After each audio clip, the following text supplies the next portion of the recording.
ആകെ ഗൾഫ് പോയിട്ട് എന്താ ഉണ്ടാക്കുക? നിങ്ങൾ ചിന്തിച്ചു നോക്ക്. എന്താ ഉണ്ടാക്കുക? ഒരു വീടുണ്ടാക്കും അല്ലേ? പിന്നെ ആകെ തന്നെ ഉള്ളൂ, വേറെന്താ ഉള്ളത്?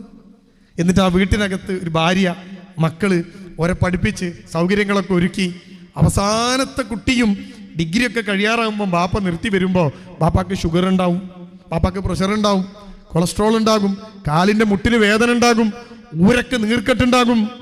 ബാപ്പ എന്തിനാ വന്നതെന്നറിയോ? ഭാര്യയെ വിളിച്ച് പറയടി ഞാൻ നിർത്തി പോരുകയാണ്, അവസാനത്തെ കുട്ടി ഡിഗ്രി കഴിഞ്ഞു. ഇവിടെ വന്നിട്ടോ? ഇവിടെ വന്ന് നോക്കുമ്പോഴുള്ള അവസ്ഥ എന്താ? കല്യാണം കഴിഞ്ഞ കുട്ടി അത് വേണ്ടാന്നറിഞ്ഞു വരുന്നു. എത്ര പേരാന്നറിയോ ദൂര സ്ഥലങ്ങളിൽ നിന്ന് വണ്ടിയെടുത്ത് മക്കളെ കൊണ്ട് വരികയാണ്. എന്നിട്ട് വിളിക്കുമ്പോൾ എന്താ പറയാന്നറിയോ? സാറേ പകൽ സമയത്ത് കാണാൻ പറ്റുമോ? ഞാൻ ചോദിച്ചു അതെന്താ? രാത്രി വണ്ടി ഓടിക്കാൻ വയ്യ, മങ്ങലാണ് കണ്ണിന്, ഷുഗർ കണ്ണിനെ ബാധിച്ചിരിക്കുന്നു. ആ കുട്ടിനെ കൊണ്ട് നടക്കുകയാണ് അയാളിപ്പോഴും. അയാളെ നോക്കേണ്ട പ്രായം, ആ ബാപ്പാനെ കുട്ടി നോക്കേണ്ട പ്രായത്ത് ആ ബാപ്പ കൊണ്ട് നടക്കാണ്. എന്നിട്ടോ തിമിരം വന്നിട്ട് നരച്ചുപോയ കണ്ണുകളിൽ കണ്ണീരൊലിപ്പിച്ച് ബാപ്പ പറയാണ്, എന്താ സാറേ ഞാൻ ചെയ്യേണ്ടത്? എൻ്റെ മക്കൾക്ക് ഞാൻ ദീൻ കൊടുത്തു, ഞാൻ സൗകര്യങ്ങൾ ഒരുക്കി കൊടുത്തു, വലിയ വീട്, എൻ്റെ വീട് സൗകര്യമൊക്കെ ഉണ്ട്, ഇത്ര പൈസ ചിലവാക്കിയാ പഠിപ്പിച്ചത്, എന്താ കുട്ടി ഇങ്ങനെ? യഥാർത്ഥമായി നിങ്ങൾക്കൊരു കുടുംബത്തിനോട് താല്പര്യമുണ്ടായാൽ ആ ബന്ധം വിജയിക്കും. എല്ലാം അങ്ങനെയല്ലേ? ബിസിനസ്സിനോട് നല്ല താല്പര്യമുള്ള ഒരു മനുഷ്യന് നിങ്ങൾ ബിസിനസ് തുടങ്ങി കൊടുത്തു നോക്ക്, അവൻ്റെ ബിസിനസ് വിജയിക്കും. ഒരു താല്പര്യമില്ലാത്തൊരു മനുഷ്യനെ നിങ്ങൾ കൗൺസിലിംഗ് നടത്തി നിർബന്ധിച്ച് ഈ ബിസിനസ് ഏറ്റെടുത്തതിന് അത് പൊട്ടിപ്പൊളിഞ്ഞ് പാളിസാവില്ലേ? നിങ്ങൾക്കറിയില്ലേ അത്? ഞാൻ പറയണോ? വേണോ? അവൻ ഇഷ്ടപ്പെടാത്തൊരു ജോലിയിലേക്ക് അവൻ വന്നാൽ ആ ജോലി അവന് ചെയ്യാൻ കഴിയില്ലല്ലോ. അതുകൊണ്ട് കുടുംബം എന്നത് ഒരു മനുഷ്യനെ സംസ്കാരമുള്ളവനാക്കിയ പ്രധാനപ്പെട്ട മാർഗങ്ങളിൽ ഒന്നാണ് എന്ന് നാം തിരിച്ചറിയണം. കുടുംബം എന്നത് ഏറ്റവും പ്രധാനമാണ് എന്ന് നമ്മൾ അറിയണം. ഇനിയും വരാൻ പോകുന്ന തലമുറകൾ ഈ നിൽക്കുന്ന റോഡിലൂടെ വണ്ടി ഓടിക്കാൻ നമ്മൾ ഇത്തിരി കാലം മാത്രമേ ഉള്ളൂ. കുറച്ച് കഴിഞ്ഞാൽ നമ്മൾ ഇവിടുന്ന് യാത്രയാവണം. അത് കഴിഞ്ഞ് പുറകെ വരുന്നവർക്കുള്ളതാണ് ഈ റോഡ്. എൻ്റെ പുറകിൽ നിൽക്കുന്ന ഈ മാവ് കണ്ടോ നിങ്ങൾ? ഇതിനിയും പൂക്കും, നാളെയും മറ്റന്നാളും അടുത്ത കൊല്ലവും 10 കൊല്ലം കഴിഞ്ഞാൽ ഈ മാവ് പൂക്കും. പക്ഷേ അതിൽ മാങ്ങ കഴിക്കാൻ നമ്മൾ ഉണ്ടായിക്കൊള്ളുന്നില്ല. അതിനുശേഷം വരുന്നൊരു തലമുറക്ക് വേണ്ടിയിട്ട് തെങ്ങും മാവും ഒക്കെ ഇനിയും പൂത്തുകൊണ്ടിരിക്കും, കായ്ച്ചുകൊണ്ടിരിക്കും. അപ്പോഴോ ആള് വേണ്ടേ? കുട്ടികൾ വേണ്ടേ? തലമുറകൾ ഉണ്ടാവേണ്ടേ? കുടുംബം വേണ്ടേ? അപ്പോൾ ഒന്നാമത്തെ കാര്യം എൻ്റെ പ്രിയപ്പെട്ടവർ മനസ്സിലാക്കി വെക്കേണ്ടത്, ഡൈവോഴ്സിൻ്റെ റേറ്റ് ഇങ്ങനെ കൂടിക്കൊണ്ടേയിരിക്കുകയാണ്. ഒരു ദിവസം കേരളത്തിലെ മുഴുവൻ കുടുംബ കോടതികളിലും ഒരു ദിവസം വിവാഹമോചനം നേടിയവരുടെ എണ്ണം 2016 53 ആയിരുന്നു. 53. ഒരു കേരളത്തിലെ മൊത്തം 14 ജില്ലകളിൽ കുടുംബ കോടതികളുണ്ട്. ഒരു ജില്ലയിൽ തന്നെ 3-4 കോടതികളുള്ളതുണ്ട്. ഈ കോടതികളിലെല്ലാം വിവാഹമോചനം, ഒരു ദിവസം നടന്ന വിവാഹമോചനത്തിൻ്റെ എണ്ണം 2016 53 ആയിരുന്നു. നിങ്ങൾക്കറിയൂ, 2022 ആയപ്പോൾ അതിന് ശേഷമുള്ള ഡാറ്റ അവൈലബിൾ അല്ല. ഒരു ദിവസം വിവാഹമോചനം നേടുന്നത് കേരളത്തിൽ 75 പേരാണ്. ഇനി ഏറ്റവും പ്രധാനപ്പെട്ട ഒരു കാര്യം എന്താ അറിയോ നിങ്ങൾക്ക്? ഏറ്റവും കൂടുതൽ വിവാഹമോചനം നടക്കുന്ന ജില്ല ഏതാണെന്നറിയോ നിങ്ങൾക്ക്? നമ്മൾ വിചാരിക്കും മുസ്ലിങ്ങൾ ഏറ്റവും കൂടുതൽ താമസിക്കുന്ന മലപ്പുറം ജില്ലയിലാണ് ഏറ്റവും കൂടുതൽ വിവാഹമോചനം നടക്കണമെന്ന് വിചാരിക്കും അല്ലേ? കോഴിക്കോടാണെന്ന് വിചാരിക്കും, കണ്ണൂരാണ്, പിന്നെ മുസ്ലിങ്ങളുള്ളത് കാസർഗോഡ് കണ്ണൂരൊക്കെ അല്ലേ? അല്ല, ഏറ്റവും കൂടുതൽ വിവാഹമോചനങ്ങൾ മുസ്ലിം, ഹിന്ദു, ക്രിസ്ത്യൻ, മതമില്ലാത്തവർ, ഇവർക്കൊക്കെ ഇടയിലുള്ള മൊത്തം കണക്കാ പറയണേ. ഏത് ജില്ലയെന്നറിയോ നിങ്ങൾക്ക്? അതെ, കേരളത്തിലെ ഏറ്റവും ഡെവലപ്ഡായ ജില്ലയായ എറണാകുളം ജില്ലയിലാണ്. 2ാം സ്ഥാനം തിരുവനന്തപുരത്തിനാണ്, 3ാം സ്ഥാനം കൊല്ലത്തിനാണ്. മലപ്പുറമൊക്കെ എൻ്റെ പറകില്ല. എന്താ കാരണം? കാരണം എറണാകുളത്തെ ജീവിത രീതി ഞങ്ങളോട് പറയണ്ടല്ലോ. എറണാകുളത്തിൻ്റെ ആളുകളുടെ ജീവിത രീതിയെക്കുറിച്ച് പറയണ്ടല്ലോ അല്ലേ? ഡെവലപ്ഡ് എന്ന് നമ്മൾ പറയുന്നു, പിന്നെ സിറ്റി എന്ന് പറയുന്നു. അവിടുത്തെ അവസ്ഥയപ്പോൾ ഈ പറയണത്. അപ്പോൾ ഒരു മനുഷ്യൻ പുരോഗമിക്കുമ്പോൾ മനുഷ്യൻ്റെ കൂടെ പുരോഗമിക്കേണ്ട കുടുംബ വ്യവസ്ഥ ആകെ താറുമാറായിക്കൊണ്ടിരിക്കുന്നു എന്ന കണക്കാണ് ഞാൻ നിങ്ങളുടെ മുമ്പിൽ ഉദ്ധരിച്ചത്. ഒന്നാമത്തെ കാര്യം, എൻ്റെ ശബ്ദം കേൾക്കുന്ന ഉമ്മയും ബാപ്പയും എൻ്റെ ശബ്ദം കേൾക്കുന്ന മക്കൾ, നിങ്ങൾ ചിന്തിച്ചു വെക്കേണ്ടത് ഈ കണക്കാണ്. ഇനി രണ്ടാമത്തെ കാര്യം ഒരു പ്രധാനപ്പെട്ട സാധനം, മക്കൾക്കിടയിൽ, കേരളത്തിലെ പുതിയ തലമുറക്കിടയിൽ വിവാഹത്തോടുള്ള താല്പര്യം കുറയുന്നു. ഞാൻ വെറുതെ പറയാൻ കേട്ടത്, നിങ്ങൾക്ക് സെർച്ച് ചെയ്യാം. വിവാഹത്തോട് താല്പര്യം കുറയാണ്. തലമുറക്കുള്ളിൽ നടത്തിയ പഠനം, ഒരുപാട് പഠനങ്ങൾ ഈ സോഷ്യോളജിക്കാരൊക്കെ നടത്തും. അവർ നടത്തിയ പഠനങ്ങളിൽ നിന്ന് കുട്ടികളോട് വിവരങ്ങൾ ശേഖരിച്ചതാണ്. ആ പഠനത്തിൽ എന്താ പറയണതെന്നറിയോ? എന്താ? കല്യാണത്തിന് ഇപ്പം മക്കൾക്ക് പൊതുവെ താല്പര്യമില്ല. എന്തുകൊണ്ടാണ് താല്പര്യമില്ലാത്തത്? ആ താല്പര്യമില്ലാത്തതിൻ്റെ ഒരു കാരണം നിങ്ങൾക്ക് കാണാൻ പറ്റും. താല്പര്യമില്ലാത്തതിന് കാരണമായിട്ട് പറയണത് ഒന്നാമത്തെ കാരണം, അവർക്ക് പുതിയ തലമുറക്ക് ജോലിക്കാണ് പ്രാധാന്യം, കുടുംബത്തിനല്ല. രണ്ടാമത്തെ കാര്യം എന്ന് പറയുന്നത്, അവർക്ക് ഫിനാൻഷ്യൽ ഇൻഡിപെൻഡൻസ്, സാമ്പത്തികമായ സ്വാതന്ത്ര്യം വേണം. ഭർത്താവ് അധ്വാനിച്ച് കൊണ്ടുവരുന്നു, കുടുംബം പോറ്റുന്നു, അത് പിന്നെ ഭാര്യയും മക്കളും ജീവിക്കുന്നു. ആ സാധനത്തോട് അവർക്ക് താല്പര്യമില്ല. എനിക്ക് എൻ്റേതായ ഒരു സാധനം, എൻ്റെ പ്രിയപ്പെട്ട മക്കൾ, കുടുംബം ചിന്തിക്കണം. ഈ താല്പര്യം നമ്മുടെ കുട്ടികൾക്കിടയിൽ മാത്രമല്ല ഉള്ളത്. ഇപ്പം നിങ്ങൾക്ക് പുതിയൊരു ട്രെൻഡ് കാണാം. വീട്ടമ്മയായിരുന്ന എൻ്റെയും നിങ്ങളെയും ഒക്കെ ഭാര്യമാർ, അല്ലേ? എൻ്റെ ശബ്ദം കേൾക്കുന്ന വലിയ ആൾക്കാർ ഇവിടെ ഉണ്ട്. 40 വയസ്സും 45 വയസ്സും പ്രായമുള്ളവർ സ്ത്രീകളുണ്ട്.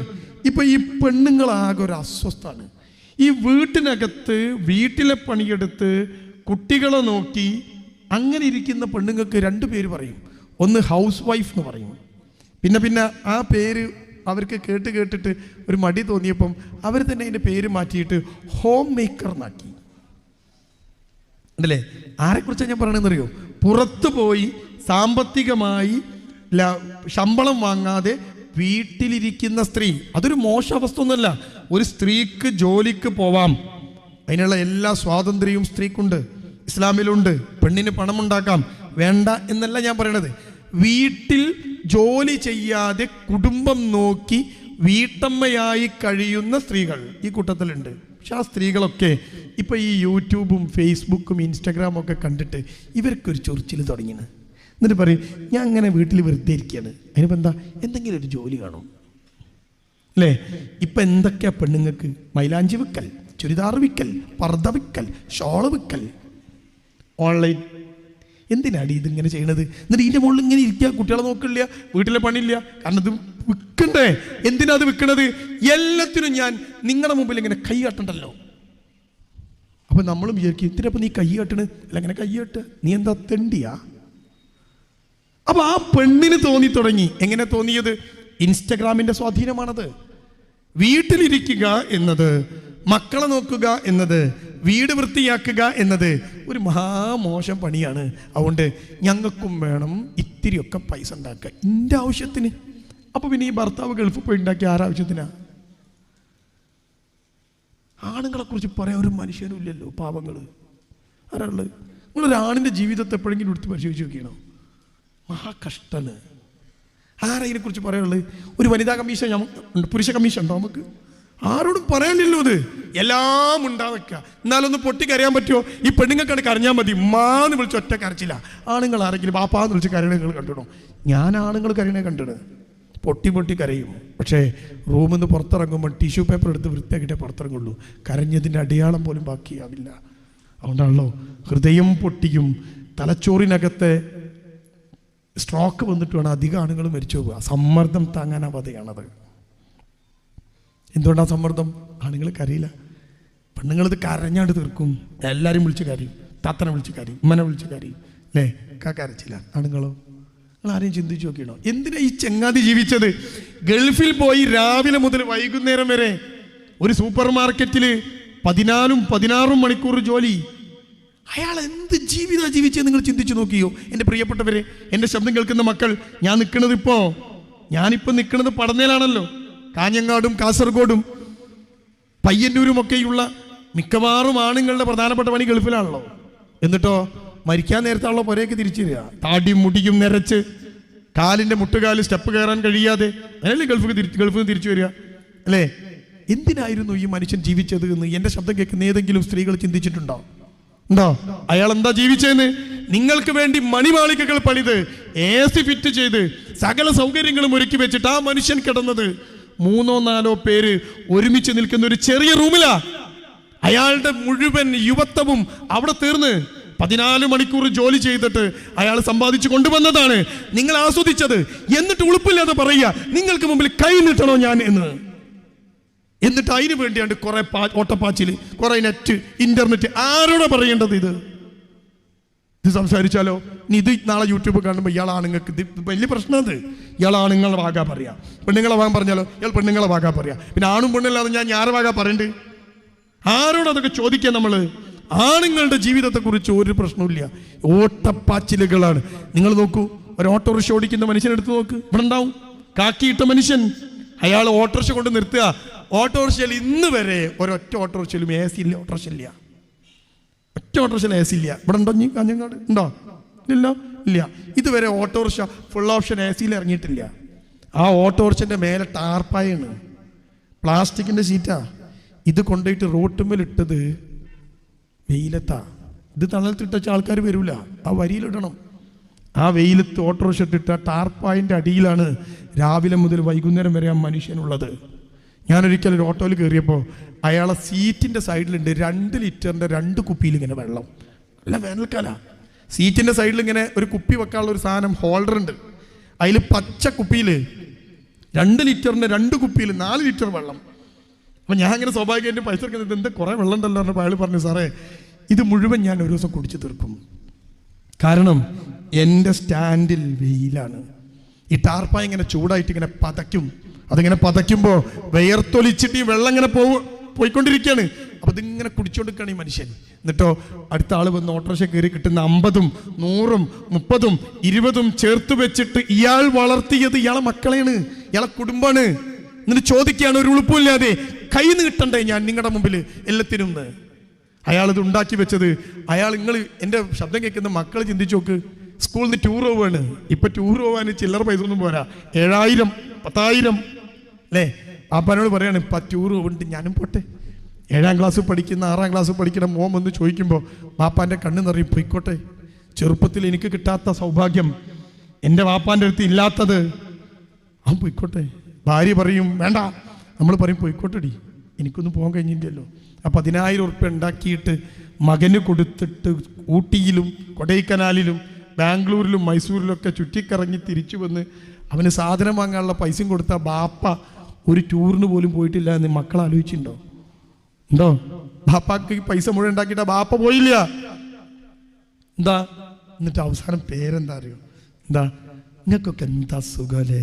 ആണുങ്ങൾക്ക് ഭയങ്കര സുഖ, ഒരു രസം അറിയോ? ഞങ്ങൾ ഇങ്ങനെ വീട്ടിലിരുന്നാൽ മതി, ഒരു സുഖ. എന്നിട്ട് നിങ്ങളെ മുമ്പിൽ ഇങ്ങനെ കൈയ്യാട്ടുക. ചിലപ്പോൾ കൊടുക്കുന്ന പണത്തിന് കണക്ക് പറഞ്ഞേക്കാം, എടി ശ്രദ്ധിക്കേ. കാരണം എന്താ? കാരണം ഇത് എല്ലാം കൂടി ഒപ്പിക്കണ്ടേ? 1 കിലോ സവാള 80 ഉറുപ്പ്യ വിലയുള്ള കാലം ഉണ്ടായിരുന്നു.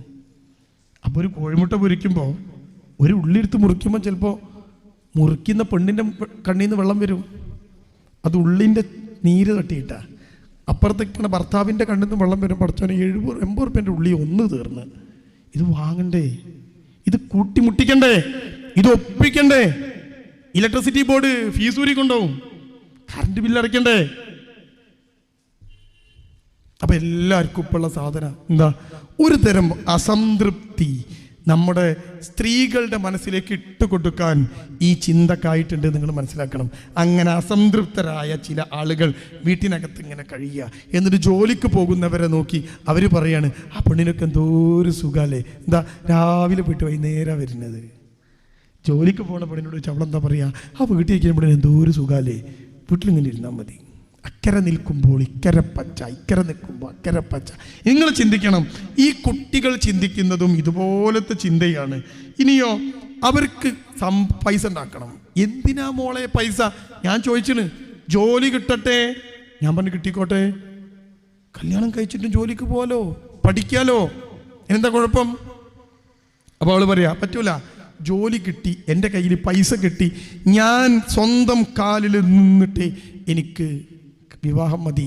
എൻ്റെ ശബ്ദം കേൾക്കുന്ന എൻ്റെ പ്രിയപ്പെട്ട മക്കൾ, ഉമ്മ, ബാപ്പ, ഇവരൊക്കെ ചിന്തിക്കണം, വിവാഹം കഴിക്കുന്നത് പരസ്പരം അങ്ങോട്ടും ഇങ്ങോട്ടും ആശ്രയത്വമുണ്ടാവാനാണ്. കണ്ടോ നിങ്ങൾ? അങ്ങോട്ടും ഇങ്ങോട്ടും ഞാൻ എൻ്റെ ഭാര്യയെ ആശ്രയിക്കണം, എനിക്ക് ഒറ്റയ്ക്ക് അസ്തിത്വമില്ല. ഭാര്യ എന്നെ ആശ്രയിക്കണം, അവർക്ക് ഒറ്റയ്ക്ക് അസ്തിത്വമില്ല. ആണും പെണ്ണും പരസ്പര പൂരകങ്ങളാണ്.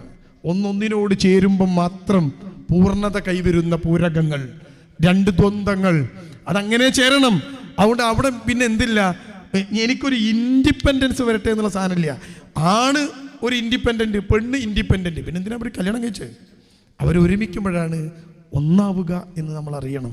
അതുകൊണ്ട് ഫിനാൻഷ്യൽ മാത്രമല്ല, ഒരു നിലക്കുമുള്ള ഇൻഡിപെൻഡൻസ്, സ്വാതന്ത്ര്യം ബന്ധങ്ങളിലില്ല. കാരണം എന്താ? നമ്മളെല്ലാം ബന്ധങ്ങളിൽ കെട്ടുപിണഞ്ഞ് കിടക്കുന്നവരാണ്. എന്നാ മനുഷ്യൻ്റെ പ്രത്യേകത. മൃഗങ്ങൾക്കിതില്ലല്ലോ, ഒരു സ്വതന്ത്രനാണല്ലോ. ഏതെങ്കിലും ബന്ധങ്ങളുണ്ടോ അവർക്ക്? നമ്മളോ ബന്ധങ്ങളിൽ ഇങ്ങനെ കെട്ടുപിണഞ്ഞ്, നമുക്ക് ഉമ്മുണ്ട്, ഉപ്പുണ്ട്, സഹോദരങ്ങളുണ്ട്, ബന്ധങ്ങൾക്കിടയിൽ ഇങ്ങനെ കെട്ടുപിണഞ്ഞ് കിടക്കാണ്. അപ്പൊ എന്തുകൊണ്ടാണ് ഈ കുട്ടികൾ കല്യാണം കഴിക്കാത്തത്? അവൾക്ക് ജോലി വേണം, അത് കഴിഞ്ഞിട്ട് കല്യാണം നോക്കാം. അവർക്ക് പണം വേണം, അതുണ്ടായിട്ട് കല്യാണം കഴിക്കാം. ഇനിയോ ഏറ്റവും പ്രധാനപ്പെട്ട ഒരു കാരണം, ഇത് ഞാൻ പറയണതല്ല കേട്ടോ, ഇത് പഠനം നടത്തിയവർ പറയണതാ, നിങ്ങളെ മുമ്പിൽ ഞാൻ വായിക്കുന്നത്, ഞാനല്ല. ഏറ്റവും പ്രധാനപ്പെട്ട ഒരു സാധനം പറയുന്നുണ്ട്. പുതിയ തലമുറയിലെ മക്കൾ പഴയ തലമുറയേക്കാൾ ബുദ്ധിയുള്ളവരാണ്. പുതിയ തലമുറയിലെ ആളുകൾ പഴയ തലമുറയേക്കാൾ വിദ്യാസമ്പന്നരാണ്, മികച്ച കുട്ടികളാണ്. പക്ഷേ ഒറ്റ പ്രശ്നം, ഉത്തരവാദിത്തങ്ങൾ ഏറ്റെടുക്കാൻ അവർ തയ്യാറല്ല. റെസ്പോൺസിബിലിറ്റി ഉണ്ടോ? ഒരു ഉത്തരവാദിത്തം ഏറ്റെടുക്കില്ല. കുടുംബം എന്നത് ഒരു ഉത്തരവാദിത്തമാണ്. നമുക്ക് സംസാരിക്കുമ്പോൾ മനസ്സിലാവും ഇതൊന്നും ഈ പഠനം നടത്തേണ്ട ആവശ്യമില്ല. എന്താ മോളെ കല്യാണം കഴിക്കാത്തതെന്ന് ചോദിച്ചാൽ കുട്ടികൾ പറയാണ് ആ വലിയ ഉത്തരവാദിത്ത സാധനം. കുട്ടി പറയാണ്, ആൺകുട്ടി പറയാണ്, എഞ്ചിനീയറിംഗ് കഴിഞ്ഞവൻ, MBA കഴിഞ്ഞവൻ, 26 വയസ്സിൽ വാപ്പ പറയും മോനെ ഒന്ന് കല്യാണം കഴിക്ക്, ഉമ്മാക്കൊരു സഹായമൊക്കെ ആവും. രസമല്ലേ? ഒരു കുട്ടിയൊക്കെ ഉണ്ടാകുമ്പോൾ രസമാണ്. ഞങ്ങൾ വയസ്സ് കാലത്ത് ഇങ്ങനെ ഒരു ഹരല്ലേ, ആ ചെക്കൻ പറയാണ് അതൊക്കെ ഉത്തരവാദിത്തമാണ്, റെസ്പോൺസിബിലിറ്റി. പുതിയ തലമുറയിലെ കുട്ടികൾക്ക് ഉത്തരവാദിത്തം ഏറ്റെടുക്കുക വളരെ പ്രശ്നമാണ്. ഇനി ഒരു പദം നിങ്ങളുടെ മുമ്പിൽ ഞാൻ വെക്കാം. ആ പദത്തിൻ്റെ പേരാണ് ആസ്വാദനം, എൻജോയ്മെന്റ്. കേട്ടോ, എൻജോയ്മെന്റിൽ ഒരു മാറ്റം ഉണ്ടായി. പണ്ട് ഞാനും നിങ്ങളും ഒരു 40 വയസ്സ് കഴിഞ്ഞ ആളുകൾ, എൻ്റെ മുമ്പിലുള്ളവർ, നമുക്ക് ഒറ്റക്കാവുമ്പം ഒരു ടെൻഷനാണ് ഉണ്ടാകുക അല്ലേ? നിങ്ങൾ ശ്രദ്ധിച്ചില്ലേ? നമുക്ക് ഒറ്റയ്ക്ക് എങ്ങോട്ടെങ്കിലും ഒന്ന് ടൂറ് പോകണമെങ്കിൽ നമ്മൾ 4 ആളെ വിളിച്ചിട്ടാണ് പോവുക. ഇപ്പോഴും എങ്ങനെയാണ്, എടാ ഈ വരുന്ന കേട്ടാ ഗോവക്കായാലോ. പക്ഷെ പുതിയ തലമുറ നിങ്ങൾ ശ്രദ്ധിച്ചണോ? ആ ട്രിപ്പിൻ്റെ പേരെന്താ നിങ്ങൾക്ക്? Solo trip. Solo trip. അങ്ങനെ കേട്ട ആൾക്കാരൊന്ന് കൈപൊക്കിയ കാണട്ടെ. ആ കൈപൊക്കിയവരൊക്കെ യുവാക്കളായിരിക്കും. ഒറ്റ 40 വയസ്സിന് മുകളിലുള്ളവരും കൈപൊക്കി ഉണ്ടാവില്ല. സോളോ ട്രിപ്പ് എന്ന് പറഞ്ഞാൽ എന്താ നിങ്ങൾക്ക്? ഒറ്റക്ക് പോവുക. ഇങ്ങനെ ഒരു ബുള്ളറ്റ്, അതിൻ്റെ ബാക്കിൽ ഒരു ബാഗ് വെച്ച് കെട്ടുക, എന്നിട്ട് ലഡാക്ക് മുമ്പിലൊരു മൊബൈൽ ഫോൺ, എന്നിട്ട് ഹായ് ഗെയ്സ് ഞാനിപ്പോൾ ഇവിടെ എത്തി. അവൻ്റെ ജീവിതം അത്. കൂടെ ആരുമില്ല. കൂടെ ആളുണ്ടാകുമ്പോൾ ഞാൻ ഡിസ്കംഫർട്ടാകും. ഒറ്റക്കാകുമ്പോഴോ നമുക്ക് ഇഷ്ടമുള്ളിടത്തൊക്കെ പോകാലോ. അവിടെ ഒരാളെ കൂട്ടിക്കൂടെ ശരിയാവില്ലെന്ന്. ആണാണെങ്കിലും പെണ്ണാണെങ്കിലും സോളോ. നമ്മളോ ഞാൻ പല സ്ഥലത്തും പോകും, പല സ്ഥലത്തും. ഇപ്പം ഞാൻ നിൽക്കണേ പയ്യന്നൂരാ അല്ലേ, ഇവിടെ പടന്നേലാണ് നിൽക്കണേ. സ്ഥലത്തും വരും. ഇവിടെ വന്നു കഴിയുമ്പോൾ ചില സ്ഥലത്തൊക്കെ പോകുമ്പോൾ ആൾക്കാർ ചോദിക്കും, സാർ ഇവിടെ നല്ല രസമുള്ള സ്ഥലമുണ്ട്. അപ്പം ഞാൻ പറയും, ഞാൻ ഫാമിലി ആയിട്ട് വരാം. പോവാൻ കഴിയില്ല, വേറെ പ്രശ്നം. കാരണം ഇത് ഒറ്റയ്ക്ക് പോയിട്ട് നമ്മളെന്താ ചെയ്യുക അല്ലേ? ഞങ്ങൾക്ക് ചിന്തിക്കുക, നല്ലൊരു മലമ പോയി ഒറ്റയ്ക്ക് പോയിക്കാണ്ട് ഇങ്ങനെ നിൽക്കുക, എന്തത് മല, ഭാര്യ മക്കളൊക്കെ ഉണ്ടെങ്കിലോ രസമാണ്. പക്ഷെ പുതിയ തലമുറ സോളോ. ഇപ്പം അവസ്ഥ ഞാൻ പറയണത്, പുതിയ ആ ആളുകൾ ആസ്വാദനം എന്നത് ഗ്രൂപ്പിൽ നിന്ന് ഒറ്റക്കായി മാറി. പിന്നെ എങ്ങനെ ഇവർ കുടുംബാവുക? എങ്ങനെ കുടുംബാവുക അല്ലേ? ഇപ്പം എന്താ രസം എന്നറിയോ? ഇപ്പോൾ +1 പഠിക്കുന്ന ആൺകുട്ടി അവൻ്റെ കൂടെയുള്ള 4-5 എണ്ണത്തിനെയും കൂട്ടി കാശ്മീരിൽ പോണ്. ഡിഗ്രിക്ക് പഠിക്കുന്ന പെൺകുട്ടികൾ ഷീ ട്രിപ്പ് ഒന്നുമില്ല. ഇപ്പോൾ അത് പോവന്നെ വിചാരിച്ചാ അത് പോവുക, പോക്ക. എന്നിട്ട് അടുത്തതെന്താ? അങ്ങനത്തെ ഒരു വാക്കേ പറ്റൂല. എന്നെ നിയന്ത്രിക്കരുത്. പിന്നെ എങ്ങനെ കല്യാണം കഴിക്കുക? നമ്മളൊക്കെ എന്തിനാ കല്യാണം കഴിച്ചത്? എൻ്റെ ഭാര്യ എന്നെ നിയന്ത്രിക്കണം. നോക്ക്, അങ്ങനെ ചെയ്യരുതട്ടാ. ഞാൻ അവളെ നിയന്ത്രിക്കണം, നീ ചെയ്യരുത്. പരസ്പരം നിയന്ത്രിക്കാനും പരസ്പരം സ്നേഹിക്കാനും ഒക്കെയാണ് കല്യാണം കഴിച്ചത്. എൻ്റെ ശബ്ദം കേൾക്കുന്ന മക്കൾ ചിന്തിച്ചു നോക്ക്. നിങ്ങളെ ഉമ്മ ഇടയ്ക്ക് ഉപ്പനോട് പറയാറില്ലേ? ഉപ്പ ഉമ്മനോട് പറയാറില്ലേ? അങ്ങോട്ടും ഇങ്ങോട്ടും നിയന്ത്രിക്കാനല്ലേ കല്യാണം. എന്നാ പുതിയ തലമുറയിലെ മക്കൾ പറയണം നിയന്ത്രിക്കണ്ട. ഭദ്രതയെ പഠിക്കുന്ന ഉസ്താദ് പോലും വല്ലാതെ നിയന്ത്രിക്കാൻ വന്നവർ പറയാം അടങ്ങി നോട്ടോ, അല്ലെങ്കിൽ പോക്സോ കേസ് കൊടുക്കും. അടങ്ങി ഞങ്ങൾക്ക് നന്ന്. സ്കൂളിൽ കയറുമ്പോൾ തന്നെ എഴുതിച്ച ബോർഡതാ, നിങ്ങൾ ആരെങ്കിലും പീഡിപ്പിച്ചാൽ നിങ്ങൾ ഇന്ന നമ്പറിൽ വിളിക്കൂ. അത് വിളിച്ചാൽ അപ്പം തന്നെ ഒരു വരും ചെയ്യും. എന്നിട്ടോ നമ്മൾ കുട്ടിയെ പേടിപ്പിച്ചതാ, കുട്ടി കൊടുക്കുന്ന കേസിൽ പീഡിപ്പിച്ചു എന്നാണ്ടാകുക പെട്ട്. അതുകൊണ്ട് ആരോടും ഉണ്ടാൻ പറ്റൂല. കുട്ടി കണ്ടില്ലേ, പണ്ടൊക്കെ മാഷന്മാരെ പേടിയാ കുട്ടിയേക്ക്, ഇപ്പൊ കുട്ടികളെ പേടിയാ മാഷന്മാർക്ക്. ഈ ഉസ്താദ് ഇങ്ങനെ നടന്നു പോകുമ്പോൾ ഫുട്ബോൾ ഇങ്ങനെ കളിക്കുന്നുണ്ടാവും കുട്ടികൾ. ഉസ്താദിന്റെ തല കണ്ട ഏത് കുട്ടീൻ്റെ അടുത്താണോ ഗോളടിക്കാൻ പോണ കുട്ടിയാണെങ്കിലും ഉസ്താദിനെ കണ്ട ബോൾ അവിടെ പിടിച്ചു വെക്കും. എല്ലാവരും ഉണ്ടാതെക്കും. ഉസ്താദ് ഇങ്ങനെ പോകും. കാരണം എന്താ? ഉസ്താദിനെ ബഹുമാനിച്ചതാ. കളിക്കുന്നത് തെറ്റായിട്ടല്ല. ഉസ്താദ് പോകുമ്പോൾ കളിച്ചാൽ ഉസ്താദിനെയും പറഞ്ഞാൽ പേടിയാ ഉസ്താദിനെ. ഗോളടിക്കാൻ പോവുകയാണെങ്കിൽ പോലും ബോൾ അവിടെ ചവിട്ടിയേക്കും. എല്ലാവരും നിൽക്കും. ഉസ്താദ് പോയി കഴിഞ്ഞിട്ട് അടുത്ത അടി അടിക്കുള്ളൂ. അല്ലേ? ഇന്ന് കുട്ടികൾ കളിക്കുന്നിടത്ത് കൂടിയ ഉസ്താദ് പോയാൽ ഉസ്താദിൻ്റെ നടുപ്പുറം നോക്കി ബോൾ കൊണ്ട് അടിക്കുവാന്. പന്തിൻ്റെ അടയാളം ഉണ്ടാവും പുറത്ത് വെള്ള കുപ്പായത്തിൽ. അല്ലേ? പെണ്ണുങ്ങൾ ചോദിക്കും, നിങ്ങൾ കളിക്കാൻ പോയില്ലേ മനുഷ്യൻ? ഞാൻ കളിക്കുന്നിടത്ത് കൂടി പോയതാണ്. എന്നിട്ടോ ഒറ്റടിയാ. എന്നിട്ട് കുട്ടികൾ ഇങ്ങനെ നിൽക്കും. എന്തെങ്കിലും പറയും, കാണിച്ചു തരാം. അല്ലേ? അതുകൊണ്ട് ഏറ്റവും നല്ലത് എന്താണെന്നറിയോ? ഉസ്താദിൻ്റെ ആരോഗ്യത്തിന് നല്ലത് കളിക്കുന്നിടത്ത് കൂടി പോവാതൊക്കെയാണ്. അപ്പൊ കുട്ടികൾ കളിക്കുന്നത് കണ്ടാൽ ഉസ്താദ് വേറെ ഇടവഴി കൂടിയാണ് പോയാൽ ഉസ്താദിൻ്റെ ആരോഗ്യത്തിന് നല്ലതാണ്. എവിടെ കാലം എത്തിയത്? നിയന്ത്രിക്കാൻ വയ്യ. ഒരു കുട്ടിയോട് ഒന്നും പറഞ്ഞുകൂടാ. മോളെ അങ്ങനെയല്ല, ഇങ്ങനെ ഉണ്ടരുത്, എനിക്കറിയാം. പിന്നെ എന്തിനാ അമ്മ, എന്തിനാ പാപ്പ, എന്തിനാ ഉസ്താദ്, എന്തിനാ മാഷ്? ഒരു നിവൃത്തിയില്ല. അപ്പോ നിയന്ത്രണങ്ങളോട് എതിർപ്പുള്ളവർ, ആസ്വദിക്കുക ഒറ്റയ്ക്ക് ആസ്വദിക്കുന്നവർ, ഉത്തരവാദിത്വം എടുക്കാൻ മടിയുള്ളവർ, തൻ്റെ ജോലിയും താനുണ്ടാക്കുന്ന പണവും തൻ്റെ പണം കൊണ്ട് താൻ മാത്രം ആസ്വദിച്ചാൽ മതിയെന്നും ചിന്തിക്കുന്ന പുതിയ തലമുറ വിവാഹത്തോട് പുറം തിരിഞ്ഞു നിൽക്കുന്നു എന്നതാണ് ആധുനിക ലോകത്തെ ഏറ്റവും വലിയ പ്രശ്നം. കുറേ വാക്കുകൾ, പുതിയ തലമുറയുടെ കുറേ വാക്കുകൾ നമ്മളെ പഴയ തലമുറയെ പ്രതിരോധത്തിലാക്കുന്ന കുറേ വാക്കുകൾ.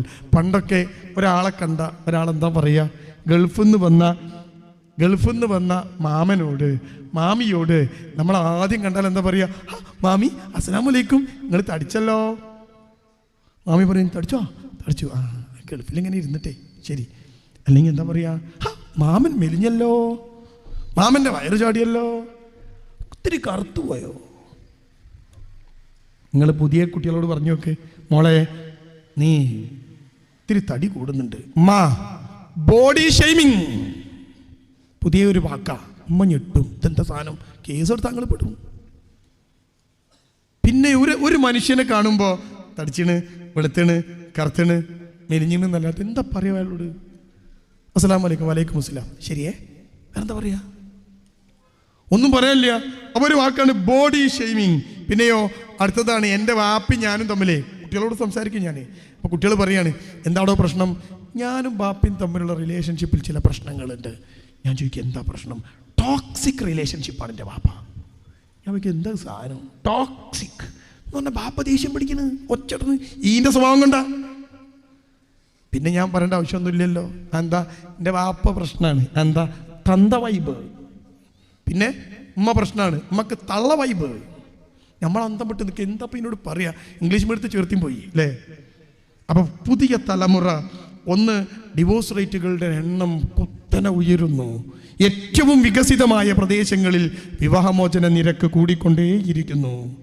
2, വിവാഹത്തോട് മുഖം തിരിച്ചു നിൽക്കുന്ന മക്കൾ, പുതിയ തലമുറ. ഇത് വലിയ പ്രശ്നമായിട്ട് മാറും എന്ന് എൻ്റെ പ്രിയപ്പെട്ടവരെ ഞാനും നിങ്ങളും തിരിച്ചറിയണം. ഇനി അടുത്തൊരു കണക്കിലേക്ക് നമുക്ക് പോവാം. ഇങ്ങനെയൊക്കെ ജീവിച്ച ആളുകൾ, ഞാൻ പറഞ്ഞത് എന്താ, ഇങ്ങനെയൊക്കെ ജീവിച്ച ആളുകളുണ്ട് അല്ലേ? ആ ആളുകൾ, അതിന് ഒരു 2018 നടത്തിയ ഒരു പഠനം. ആ പഠനത്തിൽ ഗാമോഫോബിയ എന്ന ഒരു പുതിയ വാക്ക് ഉത്ഭവിക്കുന്നു. ഗാമോഫോബിയ. പുതിയ തലമുറയിലെ കുട്ടികൾക്ക് ഗാമോഫോബിയ എന്ന ഒരു പ്രശ്നമുണ്ട് എന്ന് സോഷ്യോളജിസ്റ്റുകൾ പറയുന്നു. എന്താണ് ഈ ഗാമോഫിലിയ? Fear of commitment. ഒരാളുമായി കമ്മിറ്റ്മെന്റ് ഉണ്ടാക്കുന്നതിൽ പേടി. അതാണ് ഫോബിയ. ഫോബിയ എന്ന വാക്ക് വളരെ കൂടുതൽ ഭയത്തിനെയാണ് നമ്മൾ ഫോബിയ എന്ന് പറയുക. ഫോബിയ, ക്ലോസ്ട്രോഫോബിയ എന്ന് പറയുന്ന ഒരു ഫോബിയ ഉണ്ട്. അടച്ചിട്ട റൂമിൻ്റെ അകത്ത് വലിയ ഭയം. ഫോബിയ. ഫിയർ എന്ന് പറഞ്ഞാൽ പേടിയാണ്. ഫോബിയ എന്ന് പറഞ്ഞാൽ മനുഷ്യൻ്റെ ജീവിതത്തെ ബാധിക്കുന്ന പേടിയാണ്. അയാൾക്ക് ഭയങ്കര പ്രശ്നം ഉണ്ടാവും, മാനസികമായിട്ട് തളരും. ഇതിനാണ് ഫോബിയ. ഗാമോഫോബിയ എന്ന് പറഞ്ഞാൽ ഒരു കമ്മിറ്റ്മെൻ്റ് ആകുന്നത് പേടി. കണ്ടോ നിങ്ങൾ? അപ്പം പുതിയ തലമുറയിലെ കുട്ടികൾ ഗാമോഫോബിക് ആകുന്നു എന്നാണ്. അവരുടെ അജണ്ടയിൽ വിവാഹമേയില്ല. കല്യാണം കഴിക്കാന്ന് പറഞ്ഞാൽ പറയാൻ പറ്റില്ല. നിങ്ങൾ നോക്കൂ, ഒരു 40-30 വയസ്സുള്ള എൻ്റെ മുമ്പിലിരിക്കുന്ന ഒരു പെൺകുട്ടി, ആ പെൺകുട്ടി പ്രായം തെളിയിച്ചാൽ, പ്രായപൂർത്തിയായത് മുതൽ ആ പെൺകുട്ടിൻ്റെ മനസ്സിൽ ഉള്ള ഒരു സാധനം, ഇന്നല്ലെങ്കിൽ നാളെ എനിക്കൊരു ഭർത്താവ് വരും, ഞാൻ കല്യാണം കഴിക്കും, ഞാൻ പ്രസവിക്കും, ഞാൻ ഉമ്മയാകും, എൻ്റെ ഉമ്മയെപ്പോലെ ഞാൻ ഉമ്മയാകുമെന്ന് ഈ ഇരിക്കുന്ന ഓരോ പെണ്ണും ചിന്തിച്ചിട്ടുണ്ടാവും, ഇല്ലേ? ഉണ്ട്. പുതിയ തലമുറയിലെ കുട്ടിക്ക് അത് ചിന്തിക്കാൻ പോലും പറ്റുന്നില്ല. ആ പെൺകുട്ടിയുടെ അജണ്ടയിൽ വിവാഹമില്ല, ആൺകുട്ടിക്ക് ഇല്ല. അങ്ങനെ നമ്മൾ വികസിച്ചു കൊണ്ടേയിരിക്കുന്നു, സ്വതന്ത്ര ചിന്തകന്റെ ഭാഷയിൽ പറഞ്ഞാൽ. ഇനി ഇങ്ങനെ വികസിച്ച രാജ്യങ്ങളുടെ അവസ്ഥ എന്താണ്? ഈ പറയുന്ന സ്വതന്ത്ര ചിന്ത, ഈ പറയുന്ന കുടുംബത്തോടുള്ള എതിർപ്പ്, മുഖം തിരിഞ്ഞു നിൽക്കൽ, എന്താണ് ഈ ആധുനിക ലോകത്തിൻ്റെ അവസ്ഥ? നമുക്ക് ഈ സാധനങ്ങൾ ഇങ്ങനെ, ഈ സ്വതന്ത്ര ചിന്തയും അതുപോലെ തന്നെ ജെൻഡർ ന്യൂട്രാലിറ്റിയും, നിങ്ങൾ നോക്കൂ, ഇതൊക്കെ പരീക്ഷിച്ച് പരാജയപ്പെട്ടു പോയ വിദേശ രാജ്യങ്ങളിലെ അവസ്ഥ എന്താ? ഞാൻ ഈ പറയുന്നതെല്ലാം നിങ്ങൾക്ക് സെർച്ച് ചെയ്യാം. എൻ്റെ സംസാരം പുതിയ തലമുറയോടാണ്. സെർച്ച് ചെയ്യാം നിങ്ങൾക്ക്. എന്താ വിദേശ രാജ്യങ്ങളിലെ അവസ്ഥ? വിദേശ രാജ്യങ്ങളിൽ ഇപ്പോ വൃദ്ധന്മാരുടെ എണ്ണം കൂടുന്നു എന്ന് പറഞ്ഞാൽ അതിന് ഇംഗ്ലീഷിൽ പറയുന്ന പേര് ഡിപ്പെൻഡൻസി ബേർഡൻ ആണ്. ഈ ഡെമോഗ്രഫി എന്ന് പറഞ്ഞാൽ ജനസംഖ്യയെ കുറിച്ച് പഠിക്കുന്ന പഠനമാണ്. ഡെമോഗ്രഫിയിൽ പറയുന്ന പേര് പദപ്രയോഗം ഡിപ്പെൻഡൻസി ബേർഡൻ എന്ന് പറഞ്ഞാൽ ഇനി ജോലിക്ക് പോയി പണമുണ്ടാക്കാൻ കഴിയാത്ത 60 മുകളിൽ പ്രായമുള്ള ആളുകളെയാണ് ഡിപ്പെൻഡൻസി ബേർഡൻ എന്ന് പറയുക. അവർ മറ്റുള്ള ആളുകളെ ഡിപ്പെൻഡ് ചെയ്ത് ജീവിക്കണം. യൂറോപ്യൻ രാജ്യങ്ങളിൽ ഒരു 30 കൊല്ലം മുമ്പ് 1990കളിൽ ആരംഭിച്ച വിപ്ലവമാണ് കുടുംബത്തോട് മുഖം തിരിഞ്ഞു നിൽക്കൽ. അവരാണ് ഇതൊക്കെ കണ്ടുപിടിച്ച് കൊണ്ടുവന്നത്. അങ്ങനെ യൂറോപ്പിന്, അമേരിക്കക്ക്, വികസിത രാജ്യങ്ങൾക്ക് വയസ്സാകുന്നു. 2050 ആകുമ്പോഴേക്ക് വികസിത രാജ്യങ്ങളിൽ 60% കൂടുതൽ വൃദ്ധന്മാരായിരിക്കും. എൻ്റെ ശബ്ദം കേൾക്കുന്ന പ്രിയമുള്ള കുട്ടികൾ, ഇപ്പോഴത്തെ കുട്ടികളുടെ പുതിയ ട്രെൻഡ്, ഒരു +2 കഴിഞ്ഞാൽ പിന്നെ യൂറോപ്പിക്ക് പോകണം, കാനഡയ്ക്ക് പോകണം, ഓസ്ട്രേലിയക്ക് പോകണം പഠിക്കാൻ. ഇതാ ട്രെൻഡ്. എന്നിട്ട് എന്തിനാ അവിടെ പോകണമെന്ന് ചോദിച്ചാൽ എന്താ പറയാന്നറിയോ? അവിടെ ആകുമ്പോൾ ജോലി ചെയ്ത് പണമുണ്ടാക്കി പഠിക്കാം. ഉണ്ടോ? ഇനി നിങ്ങൾക്കറിയോ, ഈ യൂറോപ്പിൽ, കാനഡയിൽ പഠിക്കാൻ പോകുന്ന, ഓസ്ട്രേലിയയിൽ പഠിക്കാൻ പോകുന്ന കേരളത്തിലെ, ഇന്ത്യയിലെ ഒക്കെ കുട്ടികൾക്ക് അവിടെ എന്ത് ജോലിയാണ് കിട്ടുക? എന്തായിട്ട് അവർക്ക് കിട്ടുന്ന ജോലി ഈ വൃദ്ധരായ ആളുകളെ പരിപാലിക്കലാണ്. അതിന് മണിക്കൂറിന് ഇത്ര പൗണ്ട്. അപ്പോൾ നമ്മൾ എന്തിനാ പോയിട്ട് വൃദ്ധരെ, ഈ വയസ്സായ പെണ്ണിനെ കുളിപ്പിക്കണം, ബാത്റൂം കൊണ്ടുപോകണം, സഹായിക്കണം, ഭക്ഷണം എടുത്ത് കൊടുക്കണം, മരുന്ന് കൊടുക്കണം. അതിന് ഒരു ദിവസം ആ കുട്ടിക്ക് ഇത്ര പൗണ്ട്. അപ്പോൾ ആൾക്കാരെ വെക്കണ്. ആരാ ആൾക്കാരെ വെക്കണ്? ആരാ? അപ്പം നിങ്ങൾ ചോദിക്കൂ, ആരാ വെക്കുക? മക്കളില്ല, കുടുംബമില്ല, ആരില്ല, ആരാ വെക്കാന്നറിയോ? ഈ മനുഷ്യൻ, യൂറോപ്യൻ രാജ്യങ്ങളിൽ പെൻഷൻ സ്കീമുണ്ട്. ഒരു മനുഷ്യൻ അധ്വാനിക്കുന്നതിൻ്റെ ഒരു ഭാഗം 60 വയസ്സ് വരെ ഗവൺമെന്റിലേക്ക് ഇങ്ങനെ അടച്ചു കൊടുക്കണം. നിങ്ങൾക്ക് മാസത്തിൽ 50,000 ശമ്പളം ഉണ്ടെങ്കിൽ ആ ശമ്പളത്തിൽ നിന്ന് നിങ്ങളൊരു 15,000-ഓ 20,000-ഓ നിങ്ങൾ ഗവൺമെൻറ്റിലേക്ക് ഇങ്ങനെ അടച്ചുകൊണ്ടിരിക്കണം. നിങ്ങൾക്ക് 60 വയസ്സ് കഴിഞ്ഞാൽ പിന്നെ നിങ്ങൾ ഒരു പണിക്കും പോണ്ട. നിങ്ങൾക്ക് വേണ്ട ഭക്ഷണം, നിങ്ങൾക്ക് വേണ്ട മെഡിക്കൽ കെയർ, നിങ്ങൾക്ക് വേണ്ട സെൽഫ് കെയർ, നിങ്ങൾക്ക് വീട്ടിൽ നോക്കാനുള്ളതൊക്കെ ഗവൺമെൻറ് തരും. അപ്പോൾ ഈ കുട്ടികളെ പഠിക്കാൻ കൊണ്ടുപോയി രാവിലെ മുതൽ ഉച്ച വരെ ഈ കുട്ടികൾ അവിടെ പഠിക്കുന്നു. ഉച്ചയ്ക്ക് ശേഷം അവർക്ക് പാർട്ട് ടൈം ആയിട്ട് ജോലി കൊടുക്കുന്നത് ഇത്തരത്തിൽ വൃദ്ധന്മാരെ പരിചരിക്കുന്ന ജോലിയാണ്.